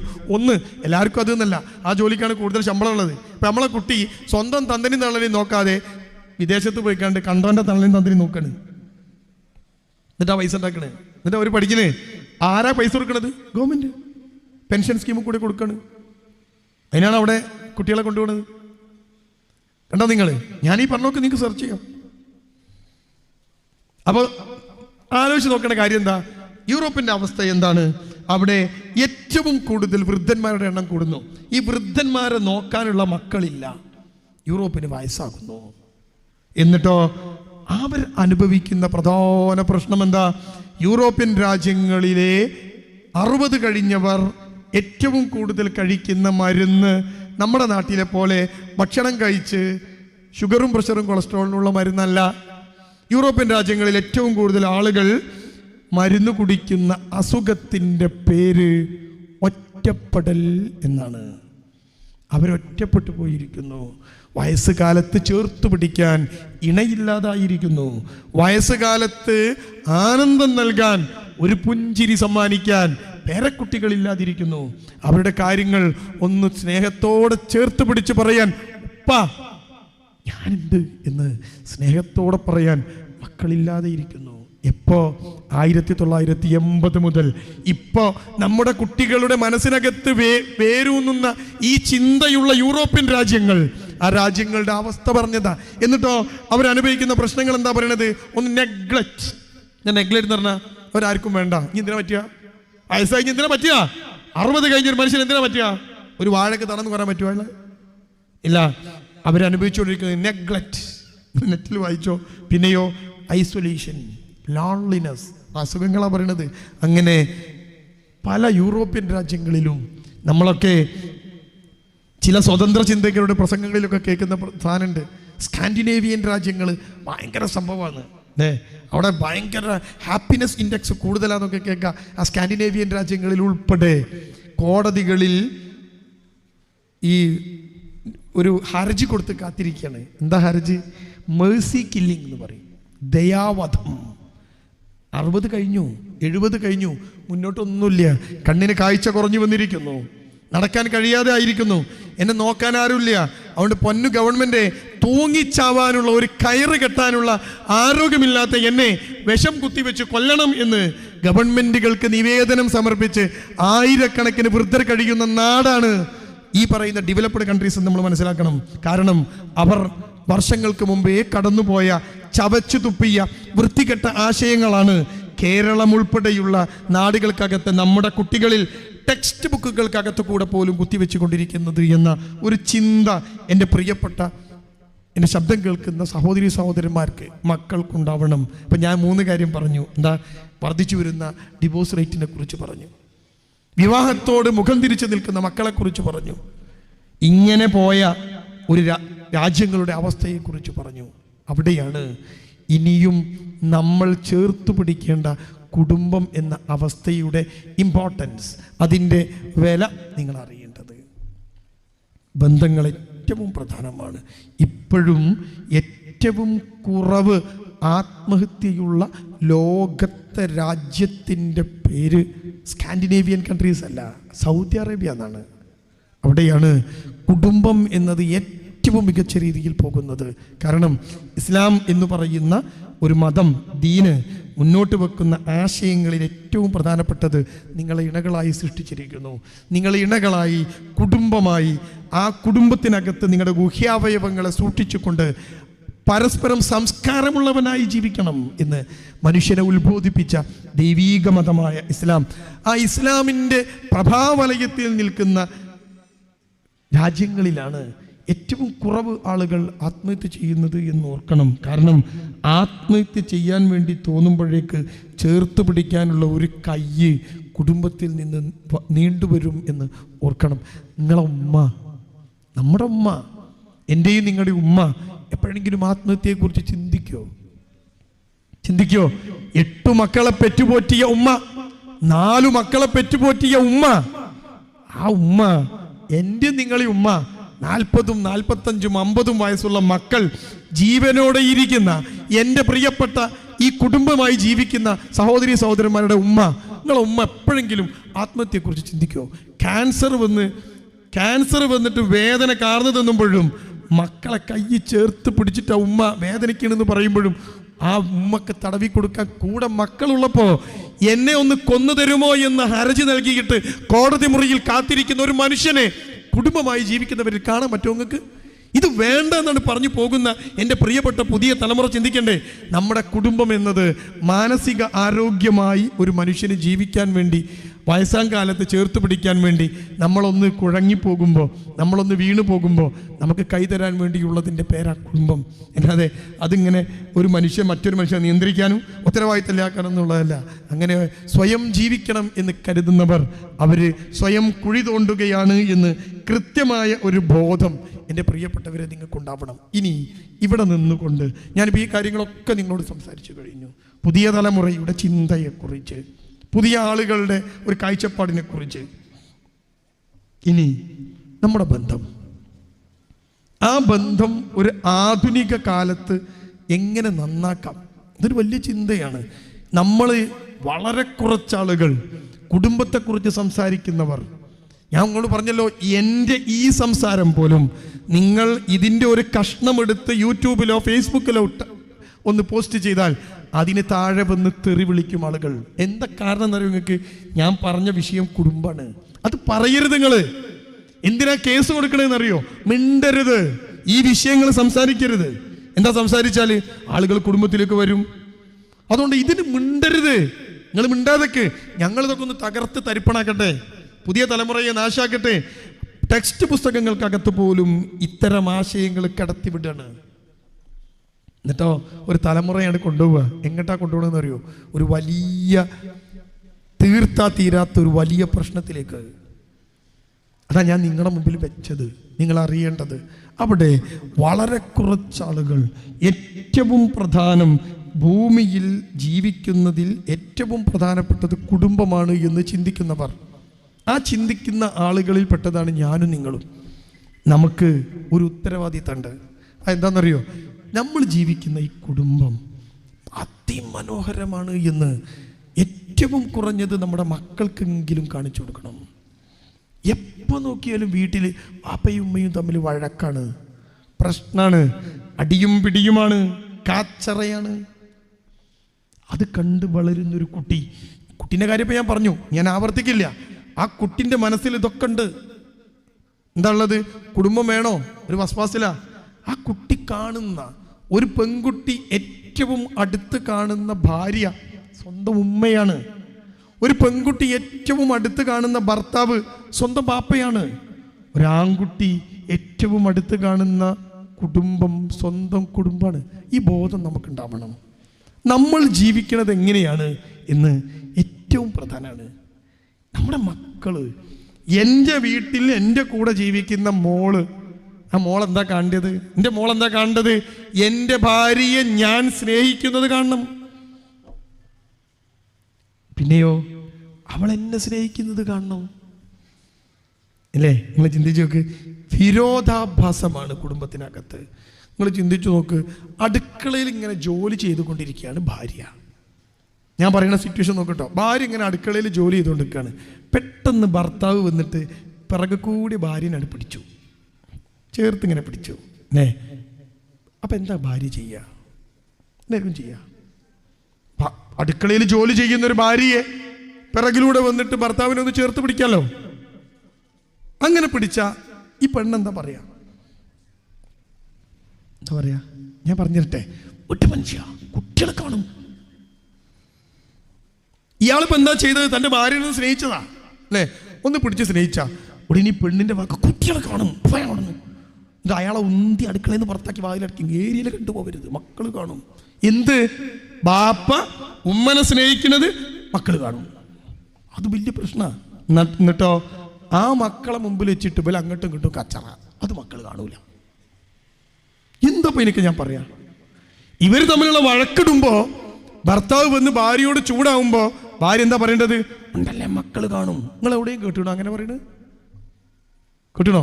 ഭർത്താവ് ദേഷ്യം പിടിക്കുമ്പോൾ ഭാര്യ ഗിയർ മാറ്റി കൊടുക്കും, സെക്കൻഡ് ഗിയറിൽ ഇട്ട് കൊടുക്കും. ഭർത്താവ് ഇങ്ങനെ ഫസ്റ്റ് ഗിയറിൽ വരികയായിരിക്കും, ഭാര്യ സെക്കൻഡ് ഗിയർ അല്ലേ. എന്നിട്ട് ഇവർ തമ്മിൽ വഴക്ക്. ഞാൻ അന്നെ കെട്ടി അന്ന് മുതൽ തുടങ്ങിയതാണ്, അങ്ങനെയാണ് ഇങ്ങനെയാണ്.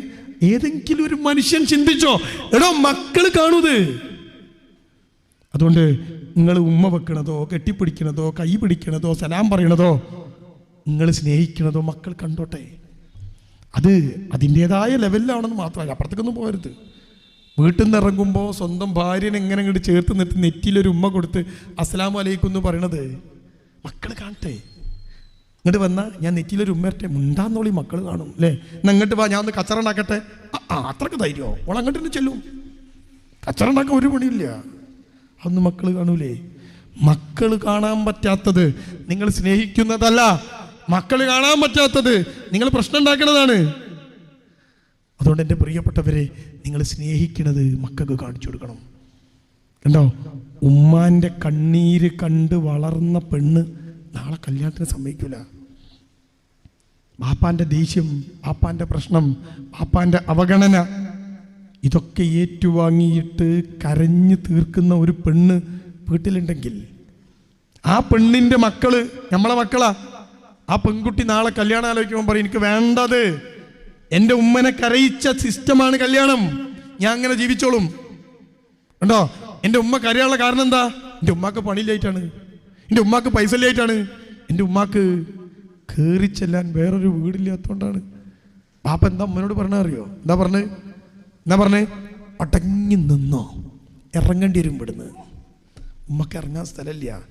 നിങ്ങളുടെ കയ്യിലേക്ക് ഒരു ബാപ്പ ഒരു പെണ്ണിനെ പിടിച്ചു തന്നു, ആ പിടിച്ചു തന്ന ബാപ്പ മരിച്ചുപോയി. നിങ്ങൾ ചിന്തിച്ചു നോക്കി നമ്മൾ ഭാര്യമാരെ കുറിച്ച്. ഭാര്യന്റെ ബാപ്പ മരിച്ചുപോയി, ഭാര്യന്റെ ബാപ്പ മരിച്ചുപോയതോടുകൂടി ഭാര്യയുടെ കഥ കഴിഞ്ഞു. കാരണം എന്താ അറിയോ? അവക്ക് ഇനി കയറി ചെല്ലാൻ ഒരു വീടില്ല. ബാപ്പാന്റെ സ്വത്ത് ഓഹരി വെച്ചു, അത് മക്കൾക്കിടയിൽ വിഭജിച്ചു. എന്നിട്ടോ ഏറ്റവും ചെറിയ മകൻ തറവാടെടുത്തു. അവനും അവൻ്റെ ഭാര്യയും മക്കളും ആ തറവാട്ടിൽ ജീവിക്കുമ്പോൾ അവൻ്റെ കൂടെ ഉമ്മ നിൽക്കണ്. ആ ഉമ്മാക്ക് പറയാൻ പറ്റും, മോളെ നിന്റെ ഭർത്താവിന് നിന്നെ വേണ്ടെങ്കിൽ നീ ഇങ്ങോട്ട് പോരുന്ന ഉമ്മാക്ക് പറയാൻ വയ്യ. കാരണം എന്താ? ഈ ഇളയ മകൻ്റെ ഔദാര്യത്തിൽ നിൽക്കാണ് ഉമ്മ. ഭർത്താവ് മരിച്ചു പോയാൽ ഒരു പെണ്ണ്, ആ പെണ്ണിനെല്ലാം നഷ്ടപ്പെട്ടു പോകും. നിങ്ങൾ അറിയണം, ജീവിച്ചിരിക്കുമ്പോൾ ഒരു വില അറിയില്ല അല്ലേ. മരിച്ചു പോകുമ്പോഴോ പിന്നെ ആ പെണ്ണിന് ഔദാര്യത്തിൽ ജീവിക്കണം, എത്ര പൈസ നേടും കാര്യമില്ല. ഈ ഉമ്മക്ക് പറയാൻ പറ്റും, മോളെ നിന്റെ ഭർത്താവ് നിന്നെ ബുദ്ധിമുട്ടാക്കണ്ടെങ്കിൽ ഇങ്ങോട്ട് വാന്ന് പറയാൻ പറ്റില്ല. ബാപ്പ ജീവിച്ചിരിപ്പുണ്ടെങ്കിൽ പറയും, മോളെ വാ അങ്ങോട്ട്, ബാപ്പ നോക്കാം. അതാ ബാപ്പ. എത്ര പെണ്ണുങ്ങളുണ്ട് എന്ന് നിങ്ങൾക്കറിയോ? ഭർത്താവിൻ്റെ അവഗണന കൊണ്ട് ഇറങ്ങിപ്പോയാൽ കയറി ചെല്ലാൻ മറ്റൊരു വീടില്ലാഞ്ഞിട്ട് എല്ലാം സഹിച്ച് ഉള്ളിലൊതുക്കി ഭർത്താവിൻ്റെ കൂടെ ജീവിക്കുന്ന 10,000-കണക്കിന് സ്ത്രീകളുള്ള നാടാണ് കേരളം. കയറി ചെല്ലാൻ ആ പെണ്ണിന് വേറെ വീടില്ല. എന്താ ചെയ്യാ? ആ പെണ്ണ് എങ്ങോട്ടാ പോവാ? നോക്ക് നിങ്ങൾ. അതുകൊണ്ട് അവളെ ചേർത്ത് പിടിച്ചേ പറ്റൂ. ആ ഭർത്താവ് ഭാര്യയെ സ്നേഹിക്കുന്നത് കണ്ടു വളരണം മക്കള്. റസൂൽ സല്ലല്ലാഹു അലൈഹി വസല്ലം തൻ്റെ ഭാര്യമാര് അവരെ സ്നേഹിക്കുന്നതാണ് മക്കൾ കണ്ടത്. ഉണ്ടോ? ഭക്ഷണപാത്രം തട്ടിത്തെറിപ്പിച്ച ആയിഷ റളിയല്ലാഹു അൻഹയുടെ മുഖത്ത് റസൂൽ അടിച്ചില്ല. ആയിഷ റളിയല്ലാഹു അൻഹയോട് കയർത്ത് സംസാരിച്ചുമില്ല. ഉയർന്നു പൊങ്ങി കരണം മറിഞ്ഞ് നിലത്ത് വീണ ഭക്ഷണപാത്രത്തിലേക്ക് ആയിഷ റളിയല്ലാഹു അൻഹയുടെ ദേഷ്യം കഴിഞ്ഞ് നോക്കുമ്പോൾ നമ്മുടെ നേതാവായ റസൂൽ സല്ലല്ലാഹു അലൈഹി വസല്ലമ പാത്രം എടുത്തിട്ട് ചിതറിത്തെറിച്ചു പോയ ഭക്ഷണം ആ പാത്രത്തേക്ക് ഇങ്ങനെ എടുത്ത് വെക്കണ്. ഇത് കണ്ടപ്പോഴാണ് ആയിഷ റളിയല്ലാഹു അൻഹ റസൂൽ സല്ലല്ലാഹു അലൈഹി വസല്ലമയോട് പറഞ്ഞത്, റസൂൽ എന്നെ തല്ല്, തെറ്റു ചെയ്തു പോയി എന്ന്. റസൂലിന് ഒരു തല്ലിൻ്റെ ആവശ്യം വന്നില്ല. കാരണം എന്താ? അതാണ് ഭാര്യയും ഭർത്താവും തമ്മിലുള്ള ബന്ധത്തിൻ്റെ ഏറ്റവും പ്രധാനം എന്ന് ഓർക്കണം. നമ്മൾ സ്നേഹിക്കുന്നത് കാണിച്ചു കൊടുക്കണം, ഈ നാട്ടിൽ കാണിച്ചു കൊടുക്കണം. കുടുംബമായി ജീവിക്കുന്ന നിങ്ങളൊക്കെ പറയണ്ടല്ലോ കുടുംബം വലിയ പ്രശ്നമാണ്. ഒരു പെണ്ണ് പറയണം, നിങ്ങളൊക്കെ പറയണ്ടല്ലോ കുടുംബം എന്ന് പറയുന്നത് അടിച്ചമർത്തപ്പെടുന്ന സ്ഥലമാണ്.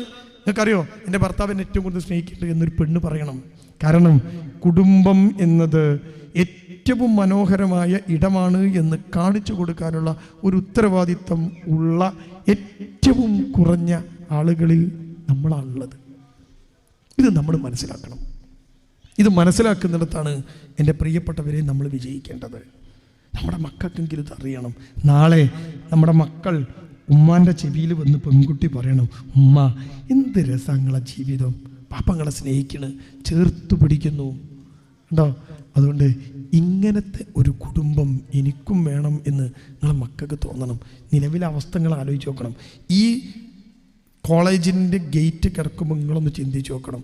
നിങ്ങളെ മക്കൾക്ക് കല്യാണം നോക്കുമ്പോൾ മക്കൾ ഉമ്മാൻ്റെ ചെവിയിൽ എന്താ പറയാന്നറിയോ?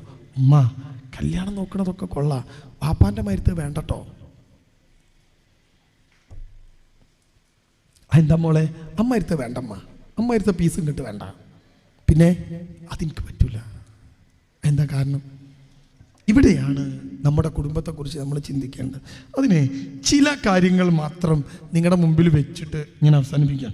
ചില കാര്യങ്ങൾ, ഈ കുടുംബം മുന്നോട്ട് പോവാനുള്ള വഴി എന്താണ്, ആ വഴികൾ എണ്ണിപ്പറഞ്ഞ് ഞാൻ അവസാനിപ്പിക്കുകയാണ്. എണ്ണിപ്പറഞ്ഞ് കേട്ടോ, കൂടുതൽ പറഞ്ഞ് നിങ്ങളെ ബുദ്ധിമുട്ടാക്കില്ല.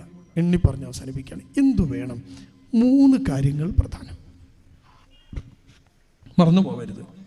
കുടുംബം മുന്നോട്ട് കൊണ്ടുപോകാൻ 3 കാര്യങ്ങൾ പ്രധാനം. ഞാനിപ്പം സംസാരിക്കുന്നത് പുതിയ തലമുറയിലെ കുട്ടികളോടൊന്നുമല്ല, കുടുംബമായി ജീവിക്കുന്ന നിങ്ങളോടാണ്. എന്താ ഞാൻ പറഞ്ഞത്? 3 കാര്യം. 1, ഏറ്റവും പ്രധാനം, കുടുംബം മുന്നോട്ട് കൊണ്ടുപോകാൻ പ്രധാനപ്പെട്ട ഒരു സാധനമുണ്ട്. അത് ഇന്നത്തെ കാലത്ത് വളരെ കുറച്ച് മാത്രം കാണപ്പെടുന്ന ഒരു സാധനമാണ്. അതിൻ്റെ പേര് 2 അക്ഷരമാണ്, ക്ഷമ. കുടുംബമായി 2 മനുഷ്യർ ഒരുമിച്ച് യാത്ര ചെയ്യുമ്പോൾ ആ യാത്ര ചെയ്യുന്ന ആൾക്ക് ക്ഷമ വേണം, അല്ലെങ്കിൽ മുന്നോട്ട് പോകില്ല. ഒറ്റക്കാകുമ്പോൾ പ്രശ്നമല്ല അല്ലേ? നിങ്ങൾ ചിന്തിച്ച് നോക്ക്, സ്കൂട്ടർ ഓടിക്കുന്ന ആൾക്കാരാണല്ലോ നിങ്ങളൊക്കെ. സ്കൂട്ടർ നിങ്ങൾ ഒറ്റക്ക് പോകുമ്പോൾ ഒരു പ്രശ്നമില്ല അല്ലേ? ശ്രദ്ധയും ക്ഷമയും കുറച്ച് മതി. ഒറ്റക്കാണ് പോണത്, നമ്മളിങ്ങനെ സ്കൂട്ടർ ഓടിച്ച് പോവുക, പെട്ടെന്നൊരു ഹമ്പ് കണ്ടു, അപ്പോൾ സ്കൂട്ടർ നല്ല എയിമുള്ള ആൾക്കാർ എന്താ ചെയ്യാന്നറിയോ? ആ സീറ്റിൻ്റെ മുകളിൽ നിന്നൊന്നാട് പോകും. അപ്പോൾ ബൈക്ക് കിടക്കട ചാടി അങ്ങ് പോകും സ്കൂട്ടർ. പക്ഷേ ആ സ്കൂട്ടറിൻ്റെ ബാക്കിൽ നിങ്ങളെ ഉമ്മ ഉണ്ടെന്ന് വിചാരിക്കുക. ഒറ്റക്ക് പോണ പോലെയാണോ നിങ്ങൾ പോവുക? ആണോ? ഉമ്മ പിറകിലിരിക്കുമ്പോൾ നിങ്ങൾ സ്കൂട്ടർ നിങ്ങൾ ഒറ്റക്ക് ഓടിക്കുന്ന മാതിരി ഓടിക്കോ? ഇല്ല. പടച്ചോനെ ഉമ്മയെ ബാക്കിൽ വീണു. അതുകൊണ്ട് കൂടുതൽ ശ്രദ്ധ, കൂടുതൽ ക്ഷമയോടെ വണ്ടി ഓടിക്കും അല്ലേ? ആരെങ്കിലും ഒന്ന് ഒറ്റയ്ക്ക് ഇത് കയറുമ്പോഴേക്കും നമ്മൾ സൈഡാക്കി വെക്കും. ഉമ്മ ബാക്കിലുണ്ട്. നിങ്ങളുടെ ഭാര്യയാണ് ബാക്കിലുള്ളതെങ്കിലോ ക്ഷമ കൂടി. ഒരാൾ ഒറ്റയ്ക്ക് യാത്ര ചെയ്യുന്നതും 2 പേർ ഒരുമിച്ച് പോകുന്നതും തമ്മിൽ അജഗജാന്തര വ്യത്യാസമുണ്ട്. ഒരുമിച്ച് പോകുമ്പോൾ 2 പേർക്കും ക്ഷമ വേണം. അപ്പോൾ കുടുംബം മുന്നോട്ട് പോകണമെങ്കിലുള്ള സാധനം ക്ഷമിക്കുക എന്നുള്ളതാണ്. ഞാൻ ഇപ്പം കുറച്ച് മുമ്പാണ് നിങ്ങളോട് പറഞ്ഞത് റസൂൽ സല്ലല്ലാഹു അലൈഹി വസല്ലമയുടെ ജീവിതത്തിലെ ഒരു സംഭവം അല്ലേ? റസൂൽ എന്താ ചെയ്തത്? നമ്മൾ വീട്ടിലേക്ക് നമ്മുടെ ഭാര്യയ്ക്ക് ഒരു പ്ലേറ്റിൽ ഒരു സാധനം കൊടുത്തപ്പോൾ ഭാര്യ പ്ലേറ്റ് അങ്ങ് തട്ടിയെന്ന് വിചാരിക്കുക. നിങ്ങൾ ആ പ്ലേറ്റ് താഴെ വീഴുന്ന ഒച്ചേൻ്റെ മുമ്പേ ഒരു 3 ഒച്ചയെങ്കിലും ടപ്പേ ടപ്പേ ടപ്പേ എന്ന് കേൾക്കും അല്ലേ? 4ാമത്തെ ഒച്ചയാണ് ക്ലിങ് പ്ലേറ്റിനെ ചെയ്യുക. റസൂൽ സല്ലല്ലാഹു അലൈഹി വസല്ലമ ക്ഷമിച്ചു. അതെന്താ? റസൂലിന് കൈ പൊങ്ങാഞ്ഞിട്ടാ. റസൂലിനേക്കാൾ പ്രായവ്യത്യാസമുള്ള ഭാര്യയാണ് ആയിഷ റളിയല്ലാഹു അൻഹ. ആയിഷയും റസൂലും തമ്മിലുള്ള പ്രായ വ്യത്യാസം നിങ്ങൾക്ക് അറിയാലോ എത്ര ഉണ്ട്. വലിയ പ്രായമുള്ള പക്വതയുള്ള മനുഷ്യൻ. ഒറ്റടി കൊടുത്തോ റസൂല്? ഇല്ല, ക്ഷമിച്ചു. അവള് ഒരു കുട്ടിയല്ലേ, അവൾക്കറിയാഞ്ഞിട്ടാണ് ക്ഷമിച്ചു. ഈ ക്ഷമയാണ് ജീവിതത്തിൽ നിങ്ങൾ അവലംബിക്കേണ്ടത്. എൻ്റെ മുമ്പിലിരിക്കുന്ന പുരുഷന്മാർക്ക് അഡ്രിനാലിൻ എന്ന് പറയുന്നൊരു ഹോർമോണുണ്ട്. ടെസ്റ്റോസ്റ്ററോൺ എന്ന് പറഞ്ഞ ഹോർമോണാണ് പുരുഷന്മാരുടെ ഹോർമോൺ. അങ്ങനെ പൗരുഷം ഉണ്ടാക്കുന്ന ഹോർമോൺ. അതിൻ്റെ കൂടെ 2ാമത്തെ ഹോർമോണാണ് ഞാൻ പറഞ്ഞ ഹോർമോൺ അഡ്രിനാലിൻ. സ്ത്രീകൾക്കും പുരുഷനും ഒക്കെ ഉണ്ട്. പക്ഷെ പുരുഷന് അഡ്രിനാലിൻ വളരെ കൂടുതലായിരിക്കും. പെട്ടെന്ന് ഇരച്ച് കയറും ചോര, ദേഷ്യം കൊണ്ട് വരും. അപ്പം അഡ്രിനാലിൻ കൂടുതലുള്ള ജന്തുക്കളാണ് ഈ ആണുങ്ങൾ. എൻ്റെ പ്രിയപ്പെട്ടവരെ, റസൂൽ സല്ലല്ലാഹു അലൈഹി വസല്ലം ഏറ്റവും വെറുത്ത സ്വഭാവം കോപമായിരുന്നു.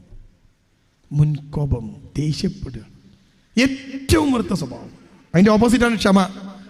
ദേഷ്യം വരുമ്പോൾ ക്ഷമിക്കുന്നവനാണ് യുദ്ധം ജയിക്കുന്നതിനേക്കാൾ നല്ല യോദ്ധാവ് എന്നതാണ് നിങ്ങൾ മനസ്സിലാക്കേണ്ട പ്രധാനപ്പെട്ട സാധനം. അപ്പോൾ ദേഷ്യം വരുമ്പോൾ ദേഷ്യം പിടിക്കാറുണ്ട് വലിയ മിടുക്കൊന്നുമല്ല. ദേഷ്യം വരുമ്പോൾ ക്ഷമിക്കുക എന്ന് പറഞ്ഞാണ് മിടുക്ക്. മിണ്ടാതിരിക്കുക. കണ്ടോ, അവിടെയാണ് കുടുംബത്തിലെ വിജയത്തിൻ്റെ ഏറ്റവും പ്രധാനം. 3 കാര്യങ്ങളിൽ ഒന്ന് ഈ ക്ഷമിക്കലാണ്. സ്ത്രീകളും അങ്ങനെ തന്നെയാണ്. എല്ലാം ഇങ്ങനെ പറയരുത്. ചില കാര്യങ്ങളിൽ ക്ഷമ വലിയ ഫലം ചെയ്യും. അപ്പോൾ ഈ മുൻകോപമുള്ള ആണുങ്ങൾ, എന്തെങ്കിലും ഉള്ളപ്പോഴൊക്കെ ഇരച്ചു കയറുന്ന ആളുകൾ, കോപം തീ പോലെയാണ്. തീ. ഈ സ്ത്രീകളൊക്കെ അടുക്കളയിൽ ജോലി ചെയ്യുന്ന സ്ത്രീകൾ ഈ അടുപ്പിൻ്റെ മുകളിൽ നിന്ന് പാത്രം ഇറക്കി വെക്കാൻ ഒരു പഴയ തുണി ഉപയോഗിക്കും. അതിനിവിടെ എന്താ പറയുക? കൈത്തുണി. ഞങ്ങളുടെ നാട്ടിൽ കൈക്കലക്കുട്ടി എന്നാ പറയാ. കുറച്ച് കൂടുതലുണ്ട്. ഇവിടെ കൈത്തുണി എന്ന് പറയില്ലേ? അങ്ങനെ തന്നെയല്ലേ പറയാ? ആ ഉണ്ട്. പഴയ ഏതെങ്കിലും ചെറിയ കുട്ടികളെ ഷർട്ടോ ഒക്കെ വെച്ചിട്ടാണ് ഈ പാത്രം ഇങ്ങനെ ഇറക്കി വെക്കുക അടുപ്പിൽ നിന്ന്. നിങ്ങൾ കണ്ടിട്ടില്ലേ? ആ പാത്രം ഇങ്ങനെ ഇറക്കി വെക്കുന്ന സമയത്തെ ചിലപ്പോൾ ആ തുണി അടുപ്പിലൂടെ അങ്ങോട്ട് പോരും. നമ്മൾ പാത്രം വെക്കുമ്പോഴാണ് ആ തുണിമ തീ പിടിച്ചിട്ടുണ്ടാവും. അപ്പോൾ നിങ്ങൾ എന്താ ചെയ്യുക? ഫയർഫോഴ്സിനെ വിളിക്കുമോ? ഇല്ല. ആ തുണി തീ പിടിച്ച ഉടൻ തന്നെ ഒരൊറ്റ അടി കൊടുത്താൽ തീ അങ്ങ് കെടുത്തും. തീ പിടിച്ച ഉടൻ നിങ്ങൾ തീ അണച്ചു എന്ന് വിചാരിക്കുക. പക്ഷേ ആ തുണി ഇങ്ങനെ നിവർത്തി നോക്കിയാൽ നിങ്ങൾക്കൊരു കാര്യം കാണാം. ആ തീ പിടിച്ചതിൻ്റെ ഡാമേജ് ആ തുണിയിലുണ്ടാവും അല്ലേ? ഒരു ഓട്ട വീണുണ്ടാവും. അറ്റ്ലീസ്റ്റ് കരിയെങ്കിലും പിടിച്ചിട്ടുണ്ടാവും. കത്തിയ ഉടൻ നിങ്ങൾ അതിനെ അണച്ചാൽ അതിൻ്റെ ഡാമേജ് ഉണ്ടാവും. ഇനി കത്തിങ്ങൾ അണച്ചില്ലെങ്കിലോ? കത്തട്ടെ ആ തുണിയാണ് കത്തട്ടെ, ഊതി കത്തിച്ചാലോ തുണി ഉണ്ടാവില്ല, കത്തിയിട്ട് പോകും. പിന്നെയോ ചാരം മാത്രം ബാക്കി. ദേഷ്യം എന്നത് തീ പോലെയാണ്.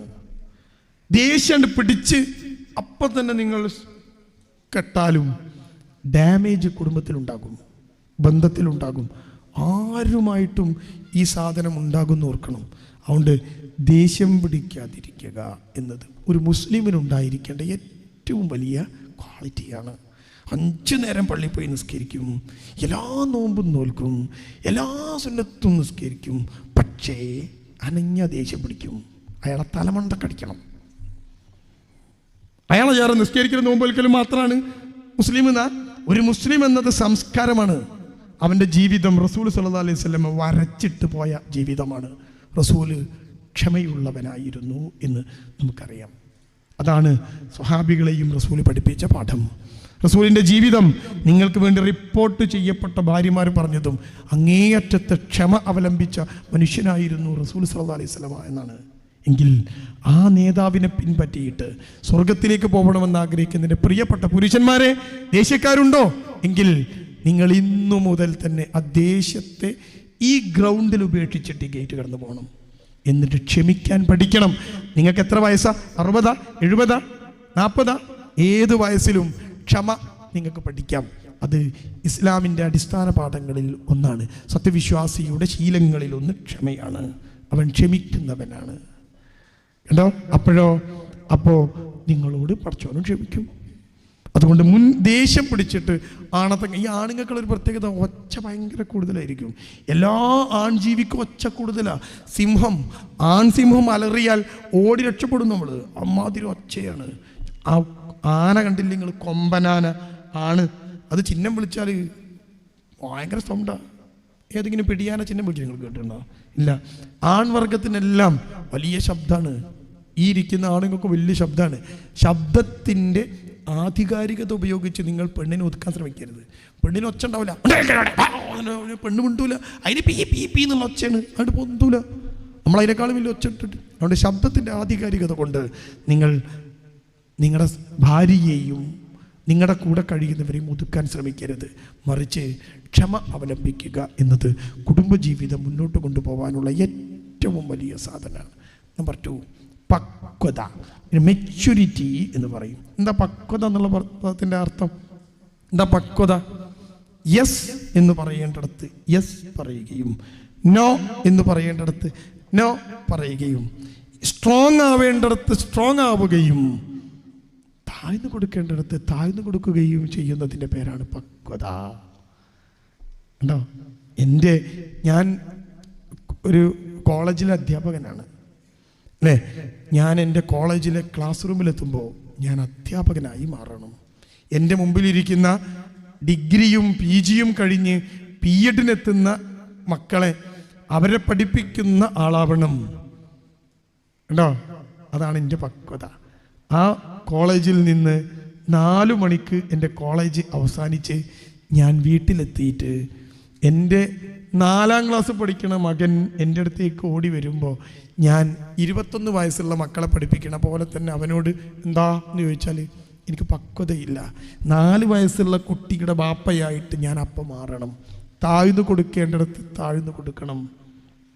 നിങ്ങൾ റസൂൽ സല്ലല്ലാഹു അലൈഹി വസല്ലം താഴ്ന്നു കൊടുക്കേണ്ടിടത്ത് താഴ്ന്നു കൊടുത്ത മനുഷ്യനാണ്. മക്കളെ കാണുമ്പോൾ മക്കളോട് പെരുമാറുന്ന രൂപത്തിലാണ് റസൂൽ സല്ലല്ലാഹു അലൈഹി വസല്ലം പെരുമാറിയത്. ഞാൻ വലിയ റസൂലാണ് എന്ന് വിചാരിച്ച അഹങ്കാരമില്ലായിരുന്നു. ഇതിൻ്റെ പേരാ പക്വത.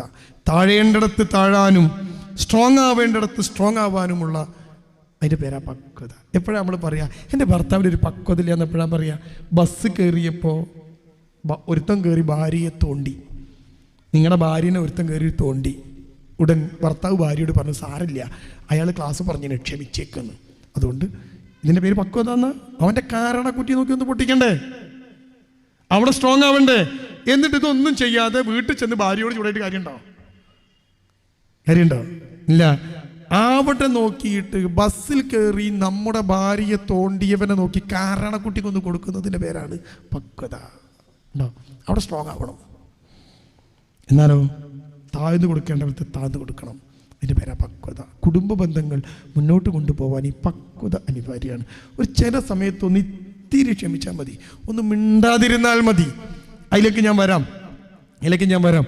അതിന് ഏറ്റവും നല്ല ഒരു മാർഗം എന്താണെന്നറിയോ? ആ മിണ്ടാതിരിക്കലിൽ ഏറ്റവും നല്ല മാർഗം എന്താണെന്നറിയോ? ഞാനൊരു ചെറിയ ടെക്നിക്ക് പറഞ്ഞുതരാം. ഈ അഭിപ്രായ വ്യത്യാസങ്ങളാണ് ഒരു കുടുംബത്തെ പ്രശ്നം ഉണ്ടാക്കുക. അഭിപ്രായ വ്യത്യാസം എന്നത് നിങ്ങൾ മനുഷ്യരാണ് എന്നതിൻ്റെ തെളിവാണ്. മനുഷ്യന്മാർക്ക് മാത്രമുള്ള സാധനമാണ്. എനിക്ക് എൻ്റെ അഭിപ്രായം, നിങ്ങൾക്ക് നിങ്ങളുടെ അഭിപ്രായം. കണ്ടോ? ഈ അഭിപ്രായ വ്യത്യാസം വേറൊരു ജന്തുവിനും ഇല്ലല്ലോ. ഏതെങ്കിലും പട്ടികൾ, ഈ 2 പട്ടികൾ തമ്മിൽ അഭിപ്രായ വ്യത്യാസത്തിൻ്റെ പേരിൽ തെറ്റി ഞങ്ങൾ എവിടെയും കണ്ടണോ? ഒരു ഉദാഹരണം കാണിച്ചുണ്ടോ?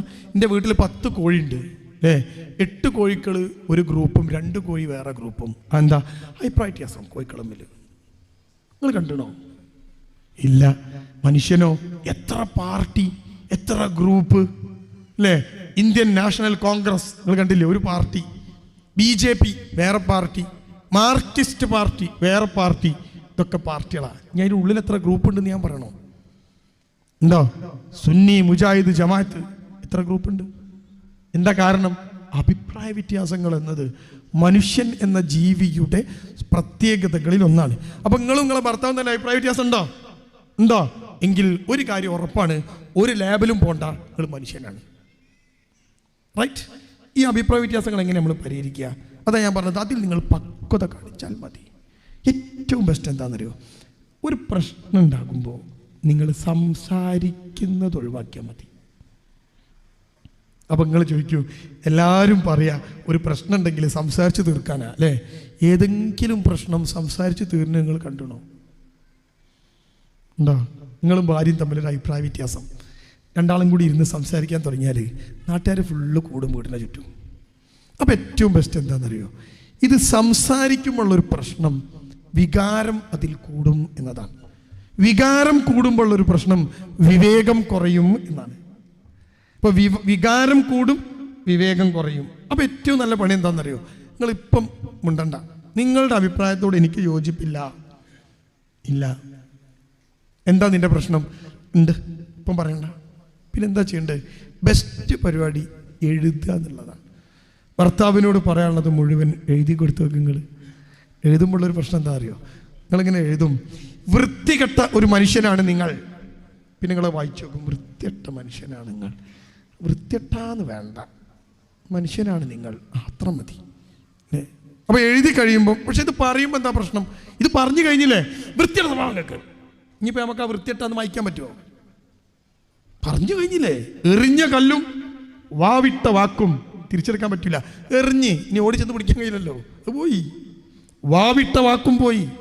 എഴുതിയാലോ, നിങ്ങളിങ്ങനെ എഴുതിയാൽ നിങ്ങൾക്ക് മനസ്സിലാവും. റെഡി? ഇങ്ങനെ ഒരു കഥ കേട്ടു. കഥ എങ്ങനെയാണ്?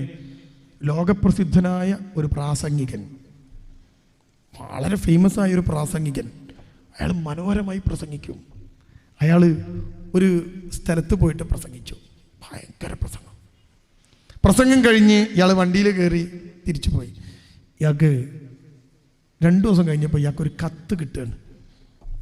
കത്ത് പണ്ടത്തെ കാലമാണ്, അന്ന് കത്തിൻ്റെ കാലമാണ്. ഈ പിന്നെ കമൻറ്റിൻ്റെ കാലമല്ല, ഇപ്പം കമൻ്റ് ഇട്ടാണല്ലോ. കത്ത് തുറന്ന് ഇയാൾ വായിച്ചു നോക്കിയപ്പോൾ ആ കത്തിൽ ഒരു കുട്ടി, ഒരു സ്കൂളിൽ പഠിക്കുന്ന കുട്ടി, ഈ മനുഷ്യനോട് ആ കുട്ടി പറയാണ്, എന്ത് വൃത്തിയിട്ട പ്രസംഗങ്ങളെ പ്രസംഗം, മഹാപോക്ക്, നിങ്ങളെപ്പോലത്തെ ഒരു മനുഷ്യൻ്റെ കയ്യിൽ നിന്ന് ഞാൻ അത് പ്രതീക്ഷിച്ചില്ല, ഒരു വരി പോലും ആ പ്രസംഗത്തിൽ എടുക്കാൻ പറ്റില്ല, ഇത്ര വൃത്തിയുടെ പ്രസംഗം. എന്നിട്ട് അതിൻ്റെ അടിയിൽ ആ കുട്ടി എഴുതി വെച്ചു, എനിക്ക് നിങ്ങളോട് പറയാനുള്ളത്, നിങ്ങൾ പ്രസംഗം നിർത്താന്നല്ലേ. ഈ കത്ത് വായിച്ചാൽ സ്വാഭാവികമായിട്ടും ആ മനുഷ്യൻ എന്തായിരിക്കും തോന്നുക? സന്തോഷം തോന്നുമോ? ഇയാൾക്കങ്ങ് ദേഷ്യം പിടിച്ചു. ദേഷ്യം ഇങ്ങോട്ട് തിളച്ച് കയറി. ഒരു കുട്ടി എന്നോട് പറയുകയാണേ, 40-45 വയസ്സുള്ള എന്നോട്, പ്രസംഗിച്ച് ഇത്തിരി എക്സ്പീരിയൻസ് ഉള്ള എന്നോട് പറയുന്നത് നിർത്താനായിന്ന്, അവളെ ശരിയാക്കണം. ആ കുട്ടീൻ്റെ അഡ്രസ്സ് ഉണ്ട് താഴെ. ഈ മനുഷ്യൻ വീട്ടിൽ ചെന്ന് കയ്യെ കണ്ട് കെട്ടി ഒരു പെണ്ണെടുത്തൊരു കത്ത് കെട്ട എഴുതി. അല്ലേ? വൃത്തികെട്ട കുട്ടി, എന്താ നിന്റെ വിചാരം? നിനക്ക് എന്തിൻ്റെ കേടാ? ഫുള്ള് തെറി പ്രശ്നങ്ങൾ. എന്നിട്ട് ആ കത്ത് മടക്കി കവറിലിട്ടിട്ട് ഇയാൾ ഡ്രൈവറെ എടുത്ത് കൊടുത്തിട്ട് പറഞ്ഞു, ഇത് പോസ്റ്റ് ചെയ്യണം, ആ കുട്ടീനെ ശരിയാക്കി തരാം. ഡ്രൈവർ പറഞ്ഞു, ഓ പോസ്റ്റ് ചെയ്യാന്ന്. 2 ദിവസം കഴിഞ്ഞപ്പോൾ ഡ്രൈവർ കാറിൽ പോകുമ്പോൾ പറഞ്ഞു, സാറേ ചെറിയൊരു പ്രശ്നമുണ്ട്. എന്താ? നിങ്ങളൊരു കത്ത് തന്നില്ലായിരുന്നോ? ആ, ഞാനത് പോസ്റ്റ് ചെയ്യാൻ മറന്നു, ഇന്ന് ഞാനത് പോസ്റ്റ് ചെയ്തോളാം എന്ന് പറഞ്ഞപ്പോൾ ഈ മനുഷ്യൻ കാറിൽ നിന്ന് ആലോചിച്ചു, വേണ്ട, നീ ആ കത്തിൻ്റെ അടുത്താ, അത് ഇന്ന് പോസ്റ്റ് ചെയ്യണ്ട, ഞാൻ ഒന്നുകൂടി നോക്കിയിട്ട് പോസ്റ്റ് ചെയ്യാം. അയാൾ 2 ദിവസം കഴിഞ്ഞ് ഈ കത്ത് വീട്ടിൽ ചെന്ന് പൊട്ടിച്ച് വായിച്ചു നോക്കിയപ്പോൾ അയാൾ ചിന്തിച്ചു, എന്തിനാ ഞാൻ ഇത്രയും തെറി പറഞ്ഞ ഈ കുട്ടീനെ? അപ്പോൾ അയാൾ ആ കത്ത് കീറിയിട്ട് വേറൊരു കത്ത് എഴുതി, ആദ്യത്തെ കത്തിനേക്കാൾ മയമുള്ള ഒരു കത്ത്. എന്നിട്ട് അയാൾ ആ കത്ത് മടക്കി വേറൊരു കവറിലിട്ട് അഡ്രസ്സ് എഴുതിയിട്ട് അയാൾ ഡ്രൈവർ എടുത്ത് കൊടുത്താൽ ഞാൻ ശരിയാവില്ല അല്ലേ, അയാൾ അയാളുടെ ഡയറിയിൽ വെച്ചു കത്ത്. 2 ദിവസം കഴിഞ്ഞപ്പോൾ അയാൾക്ക് ഈ കത്ത് മറന്നതായിട്ട് അയാൾക്ക് മനസ്സിലായി. അയാൾ ഒരു കത്ത് മറന്നുപോയി. അയാൾ വീണ്ടും ആ കത്ത് പോസ്റ്റ് ചെയ്യാൻ നേരത്ത് അയാൾ പറഞ്ഞു, ഒന്നൊരു വായിച്ചു നോക്കുക. വീണ്ടും വീട്ടിൽ പോയിട്ട് ആ കത്ത് പൊളിച്ചിട്ട് ഇയാൾ വായിച്ചപ്പോൾ ഇയാൾക്ക് തോന്നി, എന്തിനാ ഇപ്പോൾ ഈ കുട്ടിക്ക് ഞാൻ മറുപടി കൊടുക്കണേ? ഇതിൻ്റെ ആവശ്യമുണ്ടോ? എന്നെപ്പോലത്തെ ഒരു മനുഷ്യന് ഈ ചെറിയ കുട്ടിക്ക് എന്തിനാ മറുപടി കൊടുക്കണം? അയാൾ ആ കത്ത് കയറി ബാസ്ക്കറ്റിൽ ആ കുട്ടിക്ക് മറുപടിയും കൊടുത്തില്ല. അവിടെ എന്താ സംഭവിച്ചത്? അയാൾക്ക് ദേഷ്യമൊക്കെ മാറിയപ്പം അയാളെ വിവേകം വർക്ക് ചെയ്തു അല്ലേ?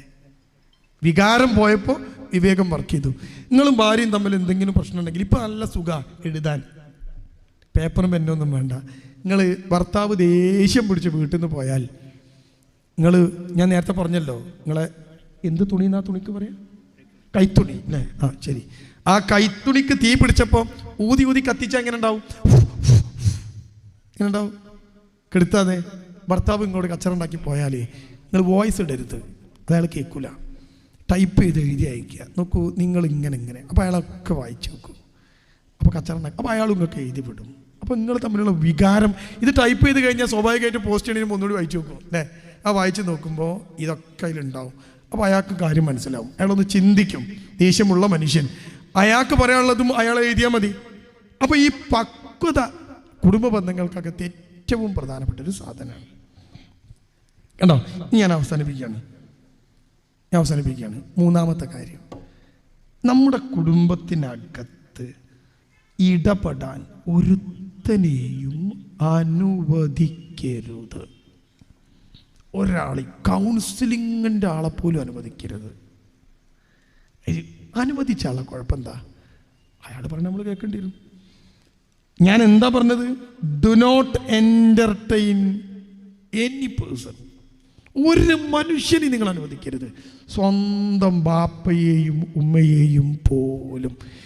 ഞാനും എൻ്റെ ഭാര്യയും തമ്മിലുള്ള വിഷയം വീട്ടിലേക്ക് വിളിച്ച് പറയരുത്.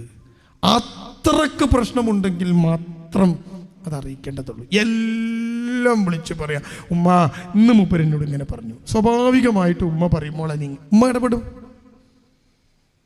ഏതെങ്കിലും ഒരു മനുഷ്യൻ നമ്മുടെ കുടുംബത്തിൽ ഇടപെട്ടാൽ അത് പ്രശ്നമാണ്. ഭാര്യക്കും ഭർത്താവിനും ഒരു കുടുംബം തകർക്കാൻ കഴിയില്ല. മൂന്നാമതൊരാൾക്ക് ഈസിയാണ്. ഉണ്ടോ? ഒരു കൗൺസിലിങ്ങിന് പോയിട്ട് കൗൺസിലർ പറഞ്ഞു നിങ്ങൾ മുന്നോട്ട് പോവില്ല, പിരിയാണ് നല്ലത്. കഴിഞ്ഞ് നിങ്ങൾ പോയിട്ടല്ലേ പറഞ്ഞു, അല്ലേ? പോയിട്ടല്ലേ? അപ്പൊ എന്തുകൊണ്ടാണ് പോവേണ്ടി വന്നത്? നിങ്ങൾ തമ്മിൽ പിരിഞ്ഞിട്ടാണ്. ബാപ്പ പറഞ്ഞു മോളെ നിർത്തിപ്പോര്. എന്ത് ചെയ്യും? നമ്മള് കഴിവതും നമ്മൾ തമ്മിലുള്ള അതിൻ്റെ പേരാ പക്വത. ഞാൻ നേരത്തെ പറഞ്ഞ നമ്മൾ തമ്മിലുള്ള മുഴുവൻ പ്രശ്നങ്ങളെയും നമ്മൾ തന്നെ പരിഹരിക്കാനുള്ള ശ്രമം, അതിൻ്റെ പേരാ പക്വത. പക്വതയിൽ എന്തൊക്കെ വരിക? പ്രശ്നപരിഹാരം ഉണ്ടോ? താഴ്ന്നു കൊടുക്കേണ്ടടുത്ത് താഴ്ന്നു കൊടുക്കുക, സ്ട്രോങ് ആയി നിൽക്കേണ്ടടുത്ത് സ്ട്രോങ് ആയി നിൽക്കുക, നോ പറയേണ്ടടുത്ത് നോ പറയുക, യെസ് പറയേണ്ടടുത്ത് യെസ് പറയുക. അതാ ഞാൻ പറഞ്ഞത്. അപ്പം നമ്മുടെ പ്രശ്നങ്ങളെല്ലാം ഇതുപോലെ സൂക്ഷിച്ച് കൈകാര്യം ചെയ്യണം. കാരണം പളുങ്കുപാത്രം പോലെ പൊട്ടിത്തകരാനേറെ സാധ്യതയുള്ളതിൻ്റെ പേരാണ് ബന്ധങ്ങൾ. അതേതു ബന്ധവും അങ്ങനെയാണ്, ഏതു ബന്ധവും. അതുകൊണ്ട് നമ്മുടെ ബന്ധങ്ങൾ ഊഷ്മളമാവുകയും നമ്മുടെ മക്കൾക്ക്, അയൽവാസികൾക്ക്, നമ്മുടെ ബന്ധം കാണുന്നവർക്ക് സുന്ദരമായൊരു ബന്ധം ഇങ്ങനെയാണ് എന്ന് കാണിച്ചു കൊടുക്കാനുള്ള ഉത്തരവാദിത്വവും പ്രിയപ്പെട്ടവരെ നമ്മുടേതാണ്. ഈ ബോധം നിങ്ങൾക്കുണ്ടാവണം എന്ന് നിങ്ങളെ അറിയിക്കാൻ. ഇനി നമ്മൾ ഒരു ചെറിയ കാര്യം കൂടി പറഞ്ഞ് നമുക്ക് അവസാനിപ്പിക്കാം. ഇനി എന്തിനാണ് ഈ കുടുംബം? ഞാനിപ്പോൾ ഒക്കെ പറഞ്ഞു, കുടുംബത്തിൻ്റെ അവസ്ഥ പറഞ്ഞു, കുടുംബത്തിൻ്റെ മക്കളുടെ അവസ്ഥ പറഞ്ഞു, കുടുംബത്തോടുള്ള അവരുടെ കാഴ്ചപ്പാട് പറഞ്ഞു, യൂറോപ്യൻ രാജ്യങ്ങളുടെ അവസ്ഥ, കുടുംബമില്ലാതായുള്ള പ്രശ്നങ്ങൾ എന്താന്ന് പറഞ്ഞു, നമ്മുടെ കുടുംബത്തെ ഊഷ്മളമാക്കാനുള്ള വഴി പറഞ്ഞു, അല്ലേ? എല്ലാം നിങ്ങൾ കേട്ടു, നിങ്ങൾ മനസ്സിലാക്കി. ഇനി കുടുംബം എന്തിനാ? കുടുംബത്തിൽ ധാരാളം ഒബ്ജക്റ്റീവ്സ്, ലക്ഷ്യങ്ങൾ കുടുംബത്തിനുണ്ട്, അല്ലേ? അതിൽ ലൈംഗികമായ അരാജകത്വമില്ലായ്മ ഒരു ലക്ഷ്യമാണ്. ഒരു മനുഷ്യൻ മറ്റൊരു പെണ്ണിനെ തേടി ഒരാണും മറ്റൊരാണിനെ തേടി ഒരു പെണ്ണും പോവരുത്. അങ്ങനെ പോയാലുള്ള കുഴപ്പം എന്താ? സമൂഹത്തിൽ അരാജകത്വം ഉണ്ടാകും. അതാണ് സ്വതന്ത്ര ചിന്തകരോടും നമുക്ക് പറയാനുള്ള സാധനത. അരാജകത്വം ഉണ്ടാകും, ഉറപ്പല്ലേ? കണ്ട വീട്ടിലൊക്കെ കയറാൻ തുടങ്ങി, കണ്ട പെണ്ണുങ്ങളൊക്കെ ദുരുപയോഗിക്കാൻ തുടങ്ങിയുള്ള അവസ്ഥ എന്തായിരിക്കും ഞാൻ എക്സ്പ്ലെയിൻ ചെയ്യുന്നില്ല. അപ്പോൾ ഒരു സാധനം ലൈംഗികമായ അരാജകത്വം ഇല്ലാതിരിക്കലാണ്. കഴിഞ്ഞോ? ഇല്ല. വേറൊരു പ്രധാനപ്പെട്ട സാധനം എന്താ?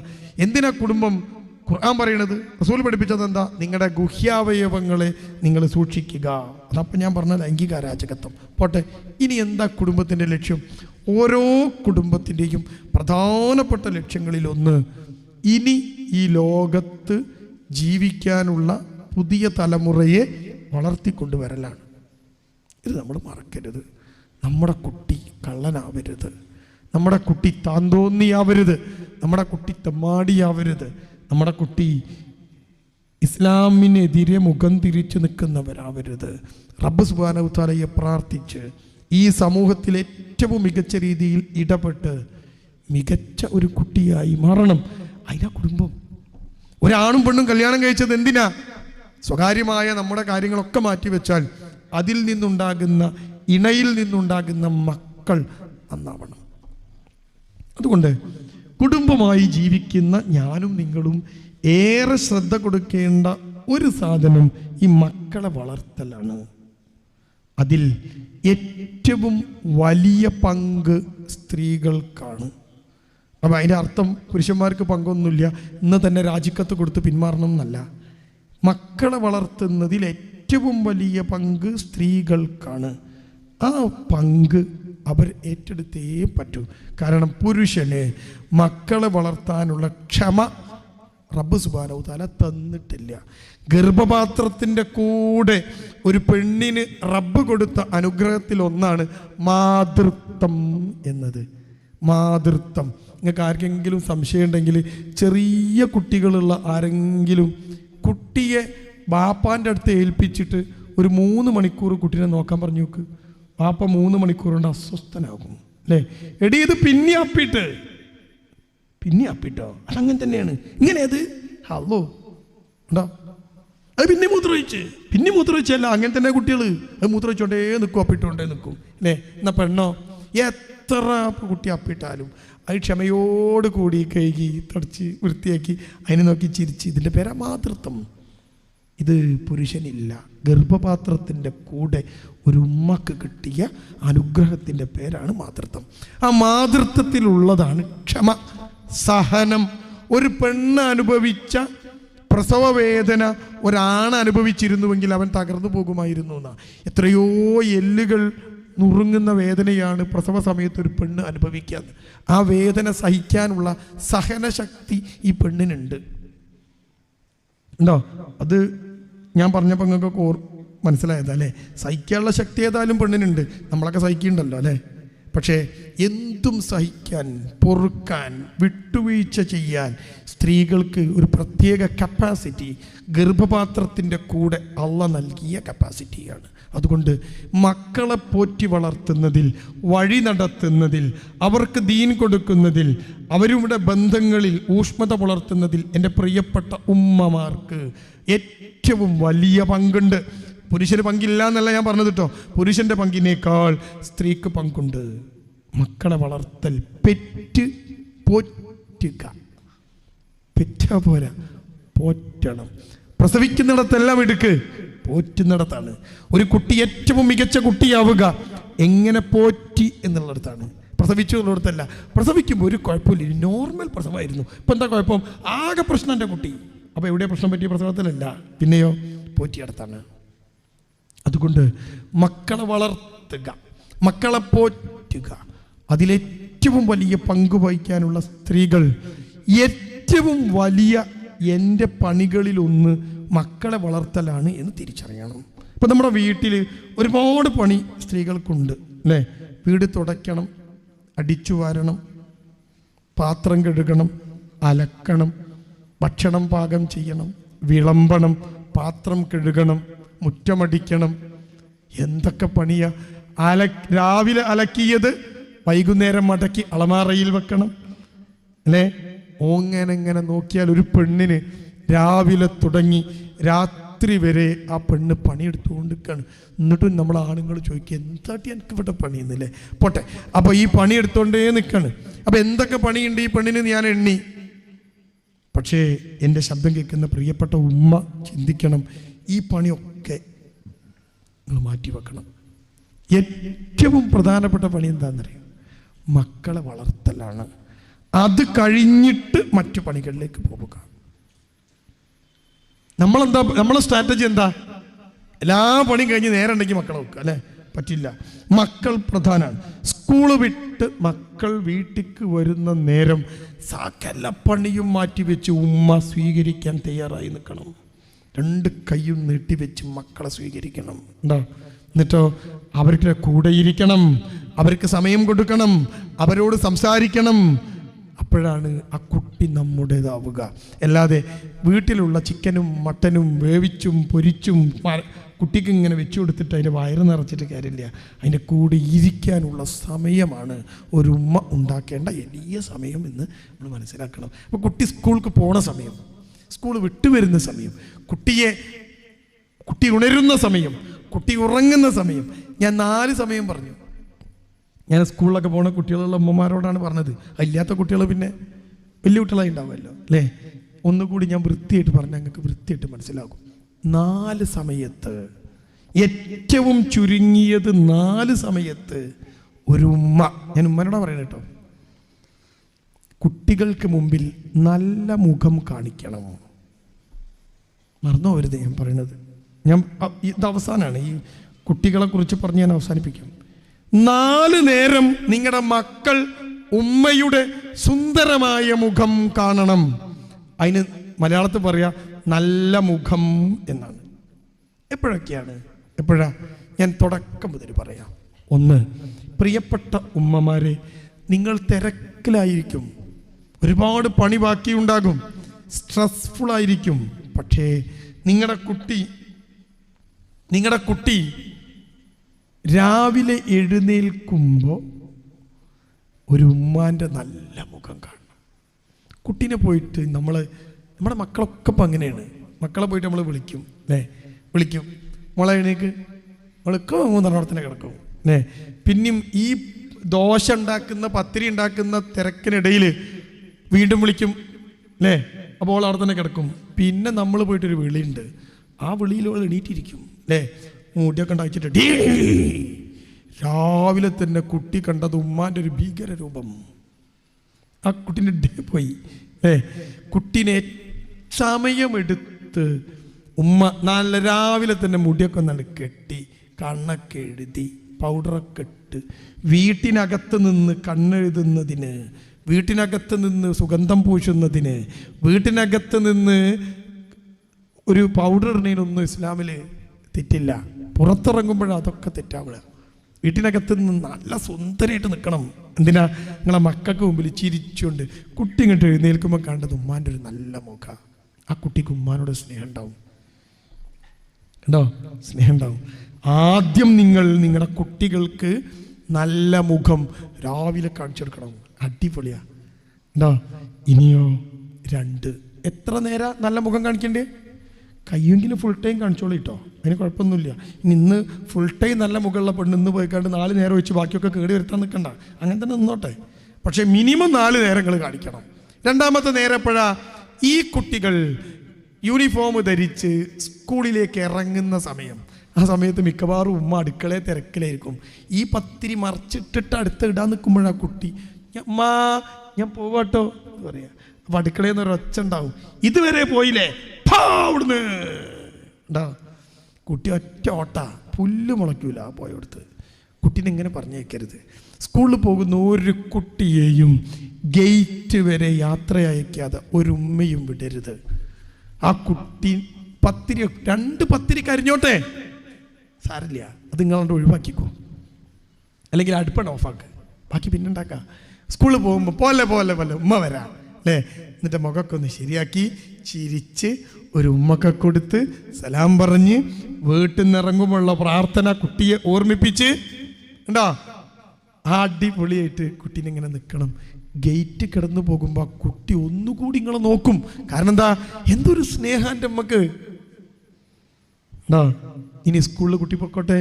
സ്കൂൾ എന്താ ഈ റീൽസും ഷോർട്സും കണ്ടിട്ട് നിറച്ച് പ്രേമ.